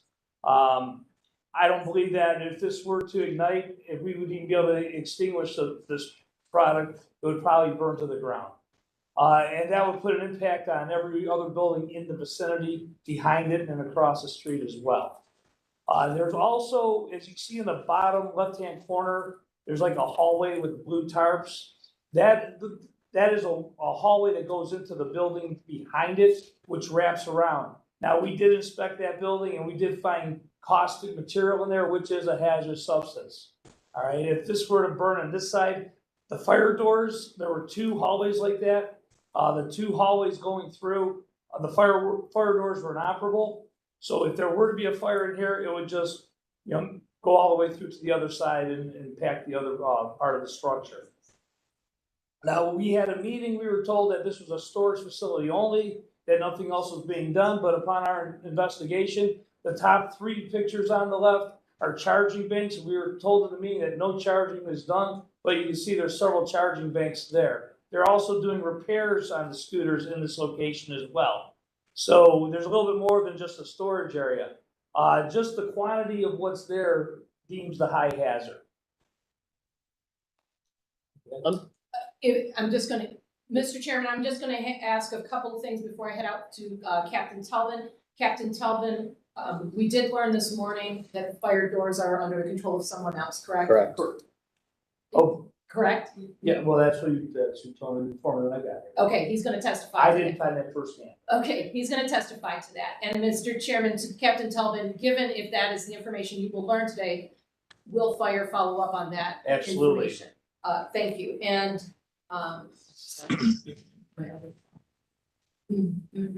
if, there was something else, but it's gone now, so if, you can play the video for the board, and then they're gonna go to you guys. Could I respond to that prior to the video? Since there's a Yes, a lot of. Oh, they'll give you all sorts of time. No, I understand, but there's a lot of things that I'd like to respond prior to the video that would, Oh, because the you video mean that what he he's just Yeah. testified, while. We're gonna finish ours, and then they're gonna go to you, because you objected, so we have to prove our stuff, so we. Sure, but finish I our also stuff. don't feel that the video is relevant, but also, and I'll go. Okay, to Mr. test Chairman, on- he's objecting to the video, he doesn't think it's relevant. You've heard our argument as to why it is. Prior to the video, can you show the tweet above it that's on the screen? Okay, So we would ask that you rule whether you are gonna allow us to present this evidence. okay, let me check with the board members, to watch this video. It's what we're looking at the moment. Board members, are you feel this is relevant? I think it's relevant. I think it's probably something I've seen before, something very similar. Just having the input would be beneficial. I agree. And you agree, Mr. Maskey? So if you can. Yes. He's allowing us to play more. Okay, yes, we're allowing it. Thank you, Mr. Chairman. Extraordinary amount of damage from this single bike that you can see here to my left. This call came in around 10:41 a.m. this morning. We are still here fighting this fire. We have over 50 units, fire and EMS on scene. We have over 200 members. Our response time was less than 4 minutes. We quickly stretched a hose line into the building and started to extinguish the fire. The amount of fire that is produced by a single battery in just under 5 minutes we were unable to get ahead of it. It had spread quickly into the void spaces of the building and took off from there. It was a difficult operation. We quickly went to a defensive operation. You see these tower ladders. We stopped the fire from spreading to the furniture store, but the fire had already spread to the laundromat. There is extraordinary damage. This entire building behind me is completely destroyed. The roof is caved in. There is nothing left. And it is all because of this one single bike. And so we really want to emphasize to the public how much damage can be done by a single bike, but I think that this shows how really dangerous this is to our members, to the public. The e-bike fire, there's so much force behind it so quickly. Like I said, under 5 minutes, we already were putting water on that e-bike fire, and it had already spread throughout the building. It's really something that we have never seen before, as far as a small fire turning into something like this in a matter of a few minutes. Okay. So that shows the hazard that what can happen. All right. So who's up next? Hi, I'm Dan Fleischman with Spin. Okay. First, I'd like to briefly address the video. We'll go back to the video, but if you could pull up that tweet real fast, and then we'll go back to it, but I wanted to just address it while it's fresh in your mind. Okay. So on the tweet, when he pulls it up, it's from the Fire Department of New York. On the tweet, it says that if you have an e-mobility device, check to see if your device is UL tested and certified. I'll go into a number of items about UL certification. UL certification is really important, and most of the e-bikes that are bought by consumers on Amazon, on Walmart, on Overstock.com, from bike shops that are local, that are small, or custom homemade items are not UL certified. And yes, I agree that's dangerous. And you can see in that video that you just saw that that was a homemade bicycle or whatever that was converted. I don't know if you can see in here, but this is another article from NPR. You can look at it. You can look it up on the internet from March 11th, what's driving the battery fires. And you can see that it's a regular bicycle with a battery that looks to be duct taped to the bike. That's how it's attached. And that's the fire that was caused as well in that same time period, that the fire department of New York. So I'm going to actually, since that video was played, I'm going to just address that. We'll come back to this later, but let me just start with the email that Captain Telbin mentioned in November that was sent to Jason Schaffner. The email was sent by Lieutenant McGowan in November, and something to note in here that he says that hazmat permits may be required depending on materials and quantities, and he gave us the OFCs and the NFPAs that we read and do not see that our equipment is required for hazmat materials. Scooter batteries that are UL certified inside scooters and outside scooters have never been and are not considered hazmat. Damaged batteries are, or non-certified UL devices could be, because they are dangerous. I agree. Non-UL certified anything is dangerous. UL is very important. It's got a strong history in the United States. It saves a lot of lives. It started with fire extinguishers that were fake, and people died because they had fake UL. They weren't certified, so UL started certifying things. So these scooters or e-bikes have UL certifications, and ours meet those standards. Only of the 2,000 manufacturers of e-bikes, 13 manufacturers have UL certifications. All of the rental facilities only use UL certified equipment. Think about this. I don't know if any of you drive electric vehicles, Teslas, other vehicles. A Tesla has the equivalent of 120 of our bike batteries in there. Those are parked inside your house at all times. Those are in parking structures. We have they're in malls where there's parking garages full of hundreds of Teslas, and these are in parking structures. These are the exact same battery cells that are in ours, the exact same spec. The difference is the ones that Tesla uses and the ones that we use are the same. We use an IEC certified battery, and our equipment is UL certified. The same battery is in your vape, it's in your hoverboard, whatever. A lot of these that are bought on Amazon are not UL certified, and they don't have battery management systems. Battery management systems that are designed and tested. Each UL test is $25,000, and there's multiple different tests that need to be done, and each one tests to make sure that they're not overcharged, make sure that they're safe for discharge, make sure that they have closed circuit protection. A lot of the vape fires that you heard about are because people had spare batteries in their pocket, and the batteries would hit their keys, and then that's the reason that you'd have a fire or an explosion. So there's a lot of issues with that.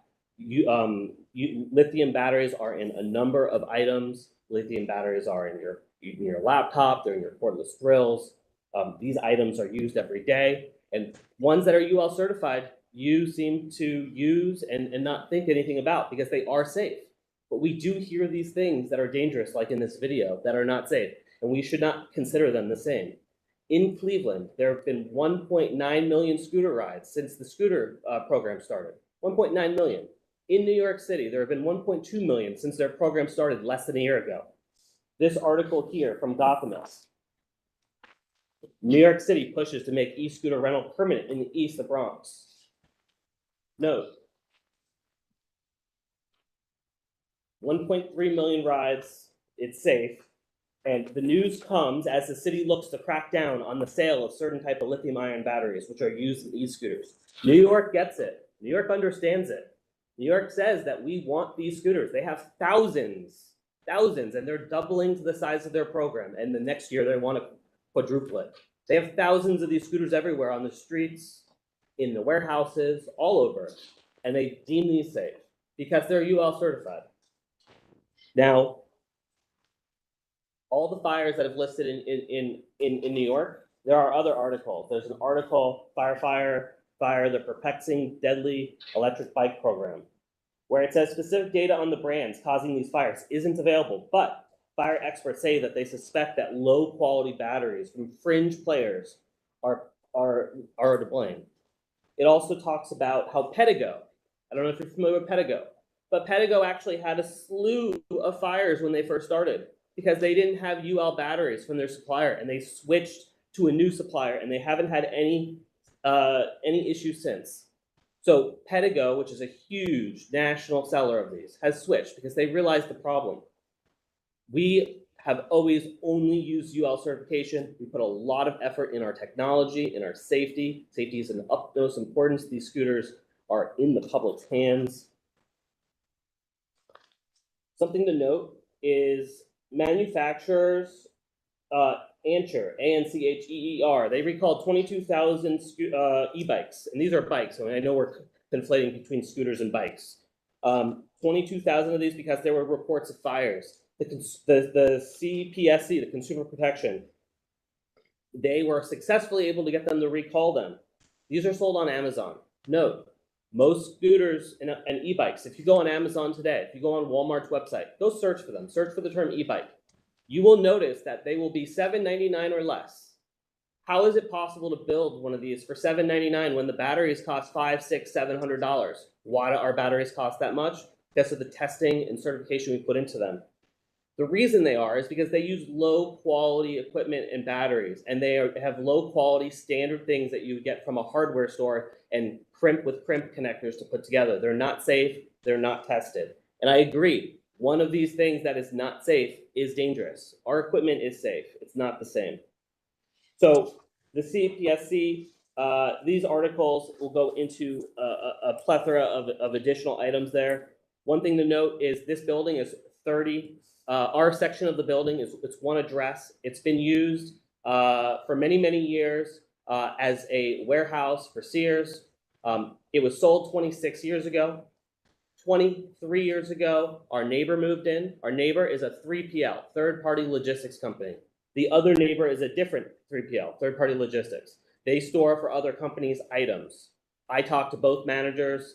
Captain Talvin said that there is chemicals. I asked managers about that. They said there is no chemicals or caustic materials.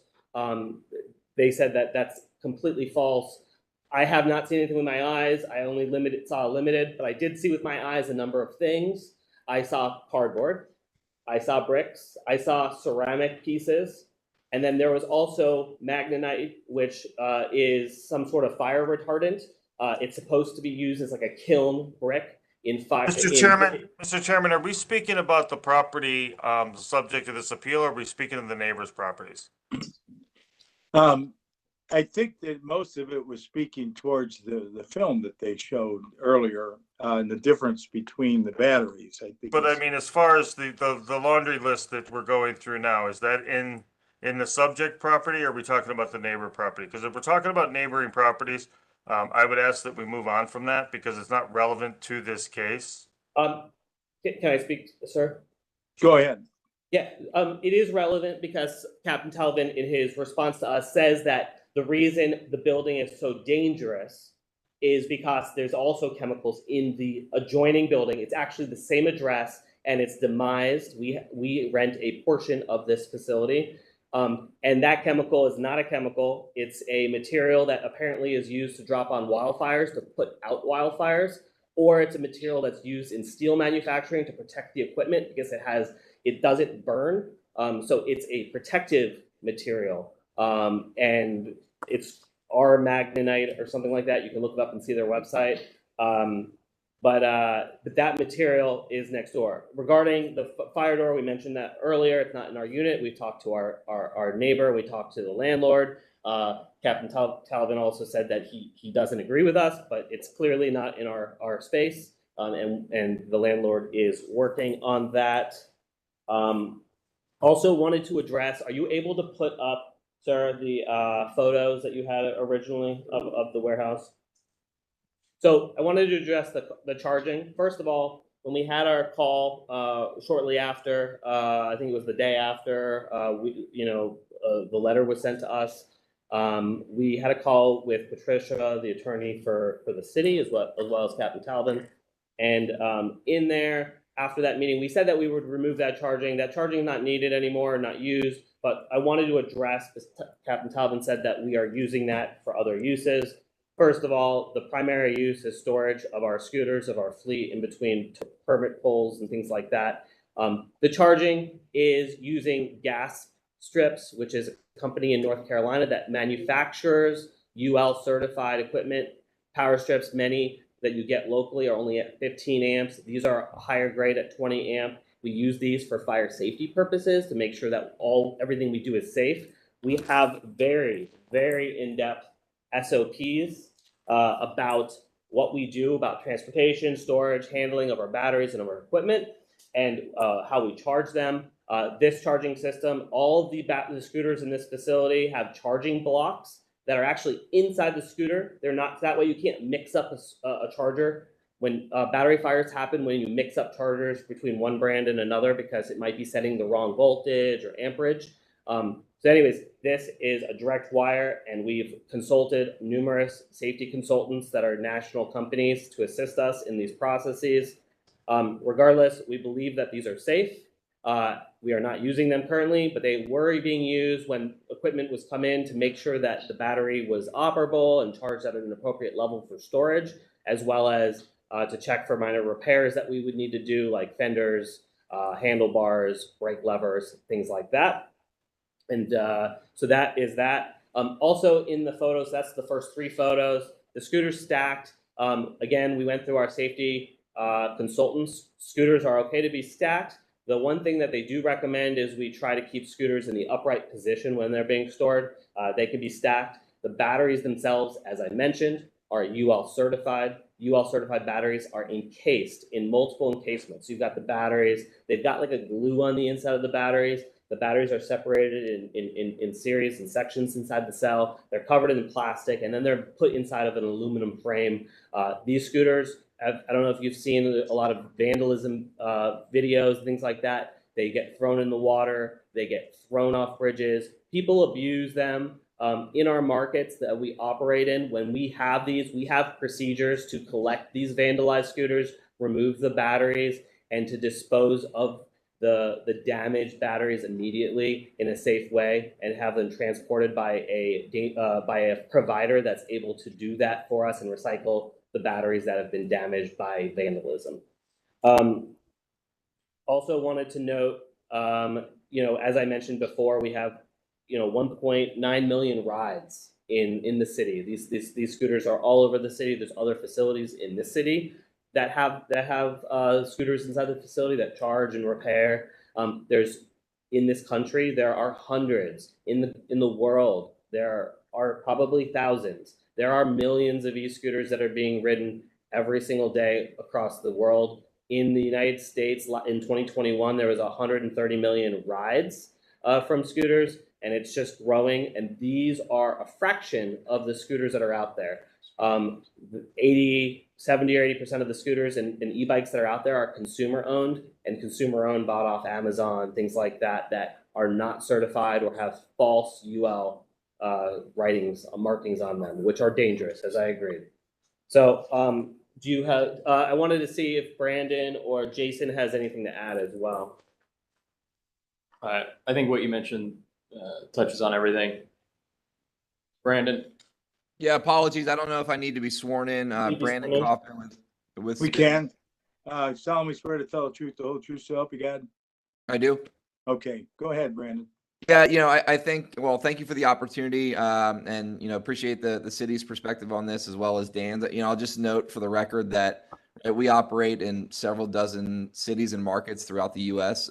We've never encountered a situation such as this from a designation perspective, and I think fundamentally our stance is that we do not equate to a high hazard or hazardous materials designation, and therefore, this discussion is generally a moot point, right? We're doing anything as Dan alluded to, from the highest safety standards that we can put in place. We've consulted numerous experts, right?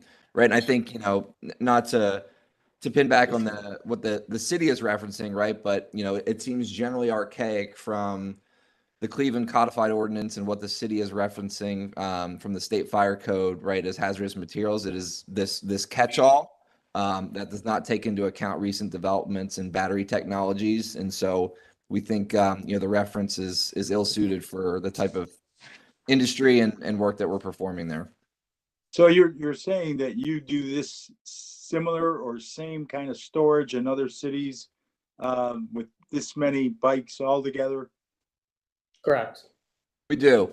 And, do. and I think, right, one point of importance here, right, from our perspective, we don't see any difference whether there's 80 scooters stored or 800 or 8,000 or 80,000, right? We are, to the letter of the recommendations from numerous safety experts, as well as Dan has referenced numerous times, the UL certification. We are doing everything to a T. In December of last year, the CPSC came out with recommendations, right, honing in particular on this UL certification, that it is a significant reduction in any sort of, fires or incidents related to these types of batteries. And so, yes, to answer your question, we do this in markets throughout the country, as do numerous competitors that we work with, in other parts of Cleveland and elsewhere. Any other questions from the board on that issue? Not from the board, but I do want to add one thing that I failed to add in as well. In regards to the letter that we received and putting generic standards, the International Fire Code has a section called Section 608 for stationary storage battery systems, and it says specifically in it that these requirements were developed in response to the concerns that applying generic hazardous material requirements to the code to battery systems was inappropriate and unnecessary. And it talks about, for lithium batteries, what's required and what's not required. And, all these excess things are not required. Okay. Dan, I don't know if we can incorporate that into the record. Well, And I don't, it said it, it's in. Yep. So Dan, we'd like to add that as an exhibit, the Section 608 from IFC. Okay, is there anyone else going to make any comments regarding this? Mr. Chairman, I do. I have a few questions. All right, go ahead, Mr. Hanover. Tom Vanover, Chief Building Official. Mr. Chairman, to the appellate, what are you manufacturing at this facility? So we are not manufacturing anything at this facility. Okay, Mr. Chairman, there's been a lot of testimony and a lot of unnamed articles and, different references that I'm sure we can all get in the record. And all of this is great anecdotal evidence. However, the law in the state of Ohio requires that when you change a use from an F1 use to a storage use, and all of those facilities that you identified, the parking garages where the Teslas are parked, those parking garages are legally established as S uses. This facility is not. So there's been a great deal of testimony on how these are safe and these are not that same thing. However, unsafe or improperly connected or improperly stored and non-UL batteries, they are unsafe and they are a fire hazard. The FAA says they're a fire hazard. OSHA says that they're a fire hazard. All of this information provided, I believe, is improper at this venue because this is an illegal use where materials that are hazardous materials under the hazardous classifications are stored in quantity. And although this information is, well thought out, well presented, it needs to be presented at the proper venue, which is the change of use that is required for this facility. The board, as it sits here today, cannot verify that anything that's been said is accurate. The requirements are that the City of Cleveland building and fire departments are responsible for verifying through a plan approval, through a proper change of use, and then through inspections. None of that has been done. And these were just moved in and stored according to the pictures where there's there's charging stations present. None of this has been verified.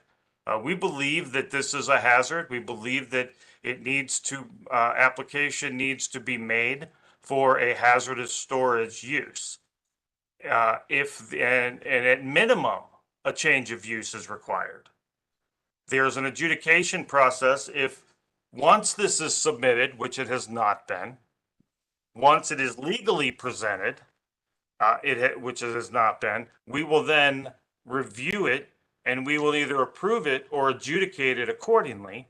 If it's adjudicated because the appellate has evidence that it does not meet the standards of the hazardous uses under the Ohio Building Code, there's an appeal process for that.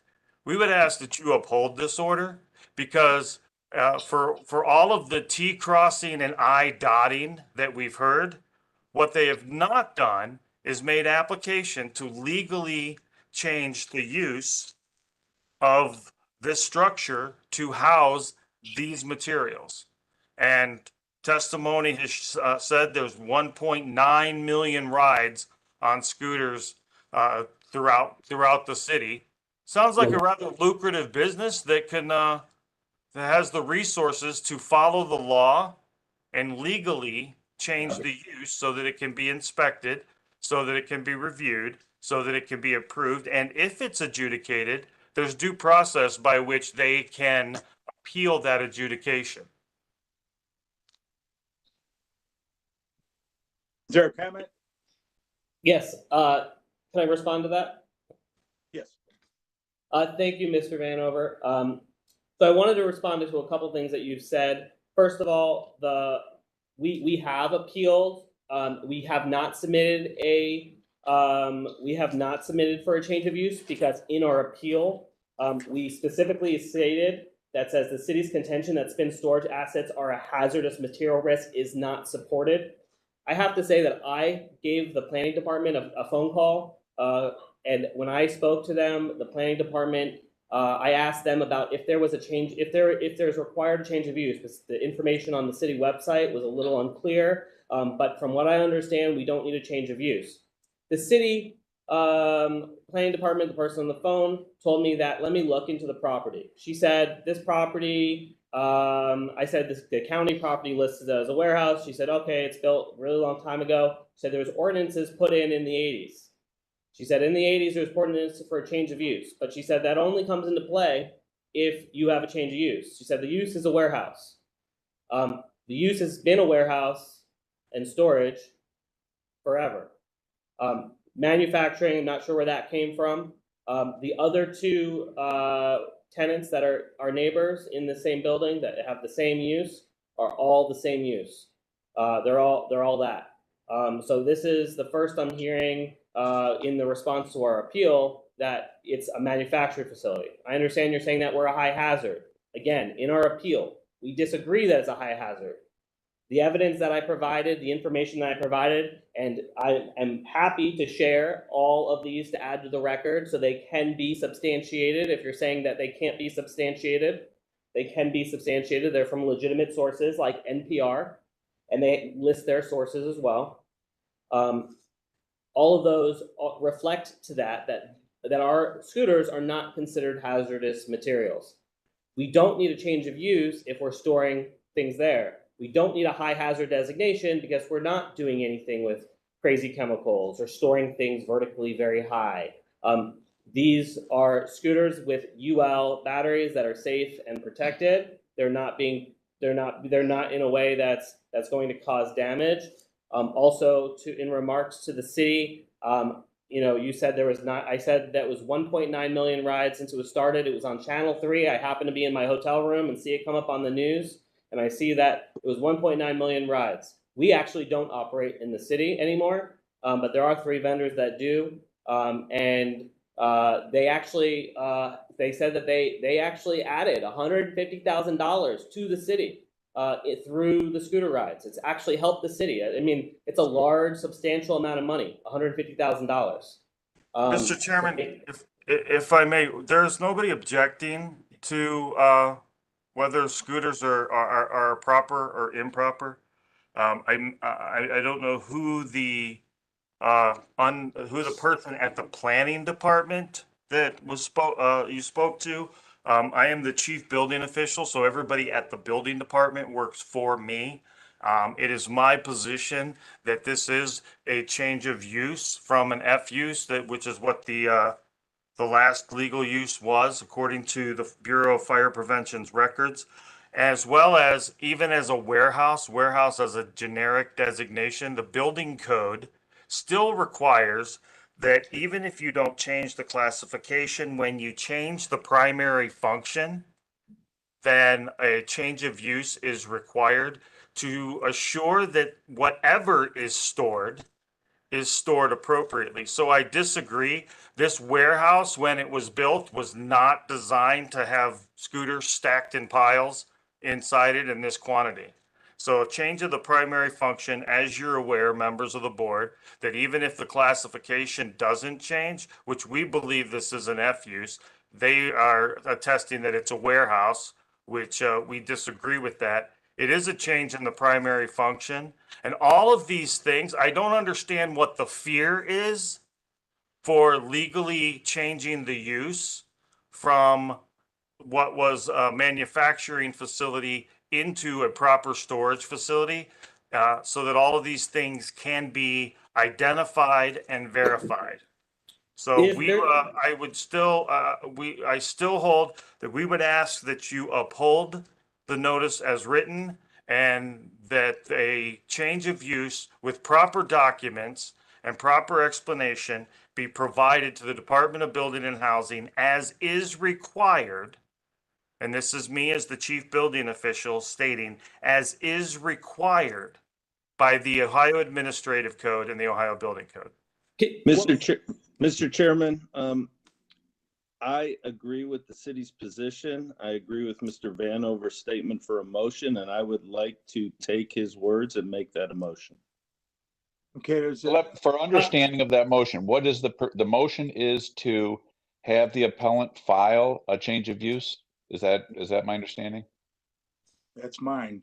Yes, Okay. Mr. Chairman, we would ask that you uphold the notices issued and determine that a change of use is required to be submitted to the Department of Building and Housing under the Ohio Administrative Code. Mr. Chairman, to Mr. Vanover, does that include a cease of use of operation? The notice of violation does include a cease of operation, and we would ask that you maintain that until such a time as none of this has been qualified, and we believe that it is a serious and distinct hazard. Mr. Chairman, I have a discomfort. The electrification is a national thing. This is going to be an ongoing topic, and other cities are going to have this similar problem. There's a lot on this. There's a lot of moving pieces to this. I'm inclined to inquire to the Ohio Board of Building Standards and see what's in the offing as far as national standards, or how this is being treated on a broader scale. Whether there's something in place now or something coming, I think it'll be relevant to this matter and others associated with this. Mr. Denk, do you think we can maybe hold off on our motion for 2 weeks and do a little research? I wouldn't mind if the motion included submitting that change of use, because that'll get the relevant facts in place and under discussion. But I think it's just heavy-handed to also include a cease use of operation notice when this is a popular thing moving in a popular direction. I agree with both of you. I think that they should be able to continue on a short basis, as you have said, maybe 2 weeks. Allow this operation to continue, but agreeing with the city that they need to file for a change of use, and we'll see what we can find out from downstate, if we can get some information. So if we can redo this and resubmit in 2 weeks, allowing for them to continue to operate, and we'll make that a motion. Go ahead. Prior to your motion, I'd like to add and somewhat object to your making us file for a change of use prior to you looking into this, because our change of use, filing for a change of use, that's saying that we're changing to hazardous materials. Not necessarily. That's the part change of what. of use that he wants us to change to, though. Well, Mr. Chairman, to Mr. Vanover, is there a current certificate of occupancy for the space? Mr. Chairman, to Mr. Dank, there is not, to my knowledge. The change of use, if I can clarify what I've said twice, is the change of use is to change from the manufacturing F1 to whatever storage use the applicant feels they fall under. Exactly. Regardless, the change of the primary operation is required, and it's not anything that's covered under 608. That testimony was flawed and false. 608 is for an entirely different. It's, you know, for fixed storage batteries of 50 gallons or more. It's apples and oranges. So, but whatever the applicant believes their storage use is under the code, that's what they should submit for. And then we will review it and either approve it or adjudicate it. That is required regardless. And that is my position, that it is required regardless. And again, I will put for the record my concern that there's such a reluctance to go through the legal formal process to get this approved, if the expectation is that everything is as is said. Mr. Vanover, this is Brandon with Spin. So, right, I'll state for the record, we do not have any sort of reluctance to working with your team and the city as a whole. So, you know, I want that to be abundantly clear. I think this is, Dan, correct me if I'm wrong, I think the first we're hearing of a manufacturing facility in the city's brief, right? They note that, and I will read this to you, right? Based on the change from a factory or storage classification to a high hazard storage classification not being deemed relevant. So again, I don't think we were ever under the understanding, nor have what we've seen in writing, that it was a manufacturing facility. Right? I think we were always under That's what a factory is. So I'm not sure what's ambiguous in that, but I don't know that it's relevant now that we've conducted the hearing. And I've said it at least 3 times. I think that is our position. Mr. Chairman, I believe that this is a risk. I believe it's a hazard. And as I've said, you know, we can check with the Ohio Board of Building Standards, the division, the Fire Prevention Bureau, and the Department of Building and Housing will also present documentation. One of the things that the Fire Prevention Bureau and the building official, one of the things we are charged with is when the technology gets ahead of the code, is the ability to identify and solve problems if we can, but also to identify hazards. I don't typically speak in anecdotal evidence, as you're aware. We've had 2 Tesla fires in the city that have destroyed buildings. There's parking garage fires that happened all over the country. You can YouTube that, or you could Google that as well and watch how difficult it is to put out a Tesla fire. Now, I assume that the appellant's going to say these are not the same as Teslas because they're considerably smaller in size, but the aggregate quantity of this is a hazard. It's something that everybody's looking at, and we don't object to getting some opinion from the Ohio Board of Building Standards. We will also present our materials as well, but we would ask that you at this time uphold the notices issued. We would ask that the cease use be maintained because we believe it is a hazard, and it is Cleveland firefighters that will be fighting this. And if the event, you know, if a fire event does happen, and that a change of use to comply is required. Mr. Dank?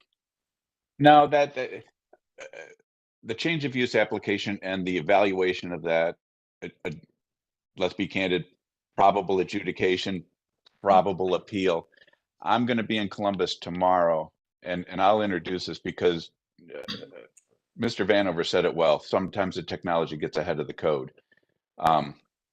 We need, and it's evidence that one battery is a hazard, you know, whether it's 1 or 8,000 might be somewhat irrelevant. It obviously adds to the complication, but we do need to find, the building code has to respond to how these will be stored. You know, storing them somewhere in some fashion is a reality. So there's some work to be done to figure all that out and put that in order, so the building departments can enforce it properly and fire departments can know what they're looking at as far as these kind of facilities.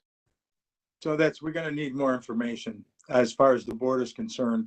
So I would ask that we reschedule this for 2 weeks and hopefully have some information back here.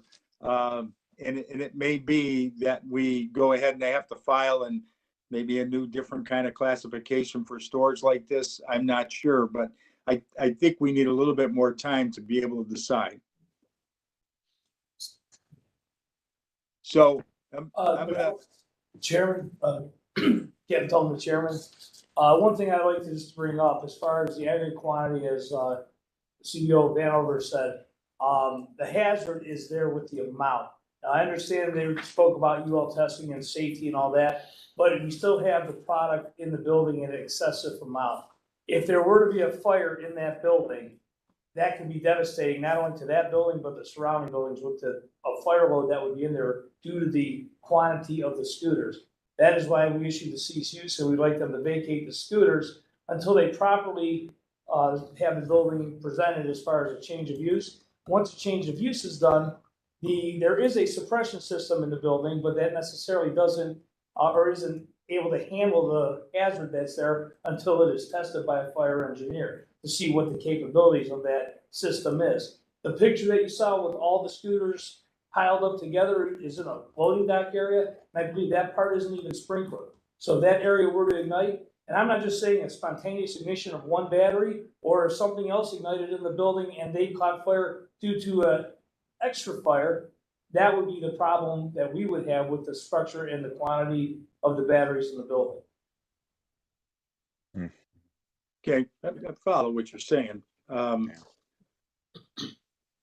It's just that in making a decision right now, we can agree with the city and uphold that violation, but still get more information. The problem is on the cease use, of course, right at the moment, in that they are going to have to move all those out to somewhere and either divide them up, and then what's a safe amount that they be together.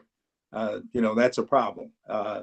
They were okay with so many in there, but now it looks like it's maybe too many in there. And how do we decide how many is too many? It's difficult for this board to make that kind of decision. So, and Mr. Chairman, I apologize, but just to clear up, it's we don't know that there's any quantity, right, that is acceptable because we haven't seen it.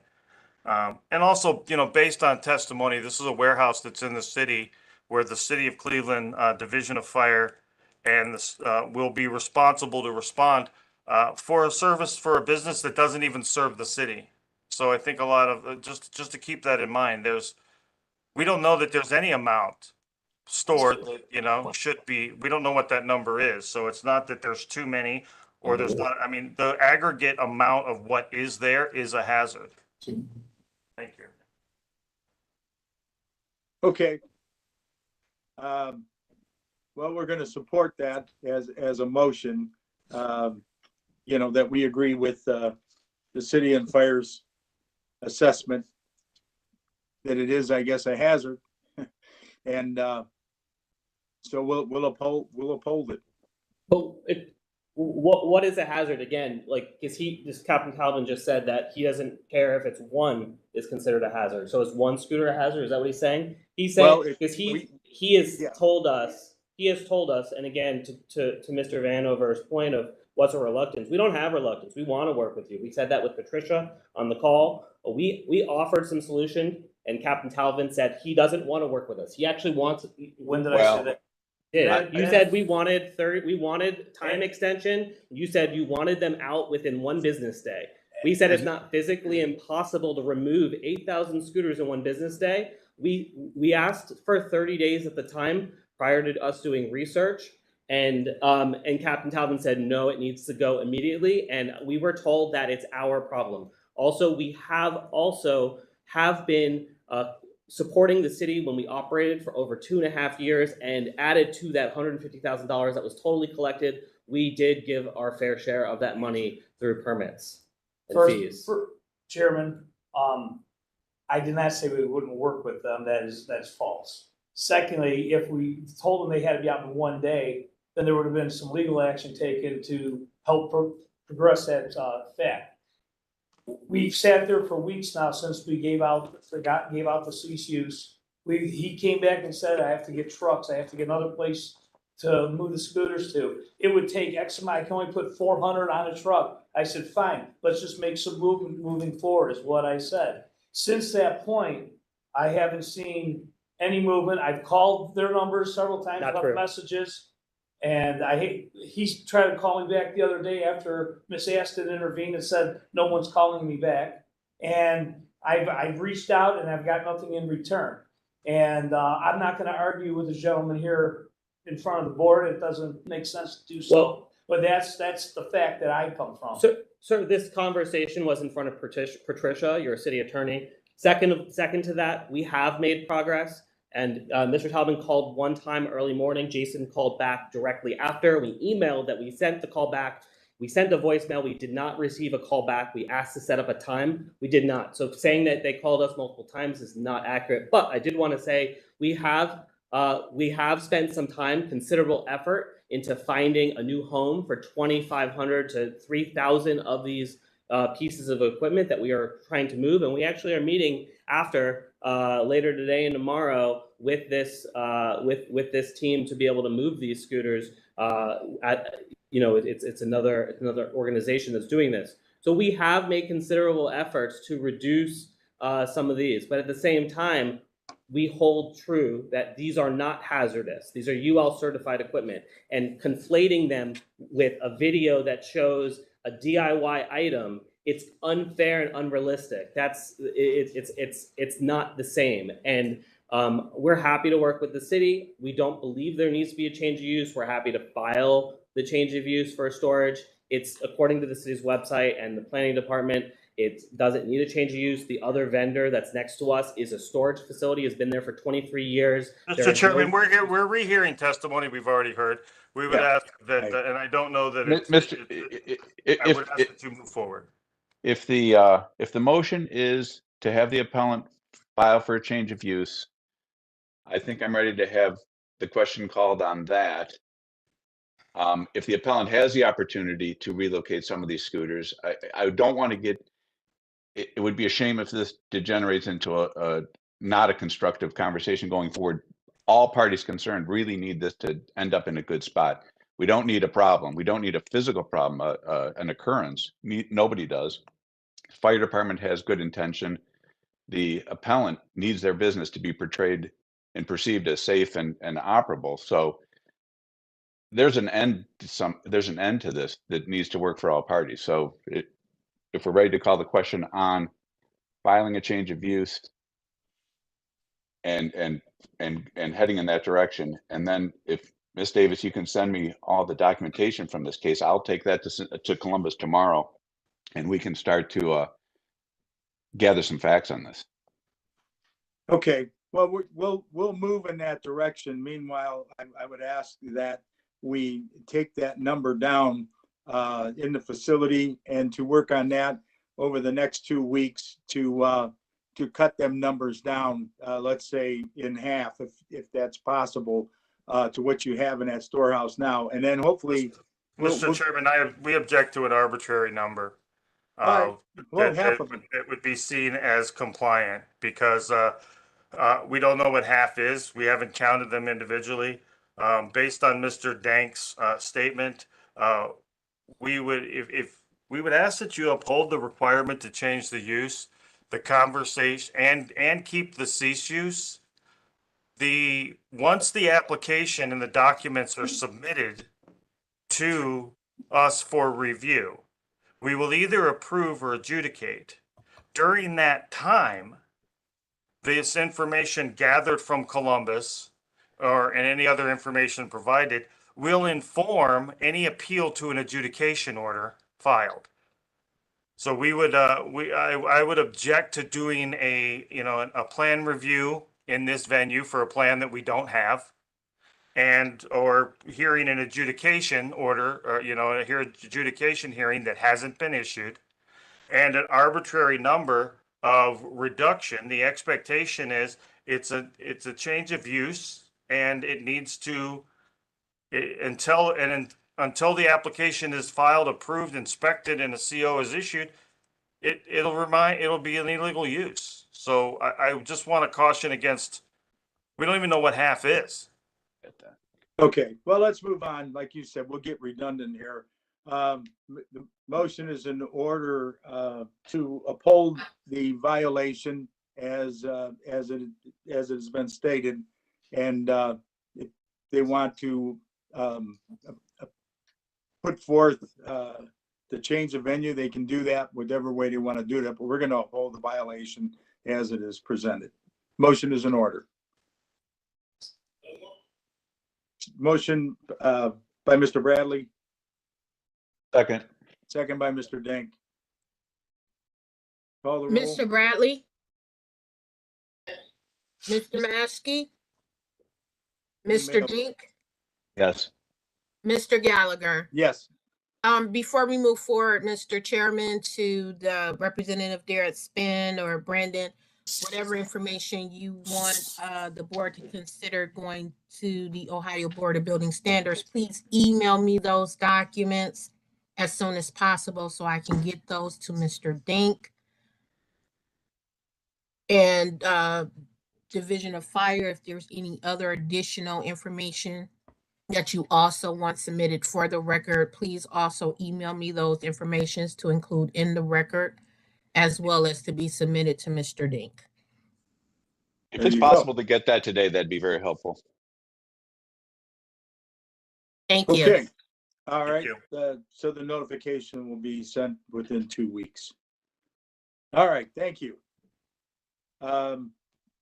We got to move on to the next order of business, which is appeal of resolutions.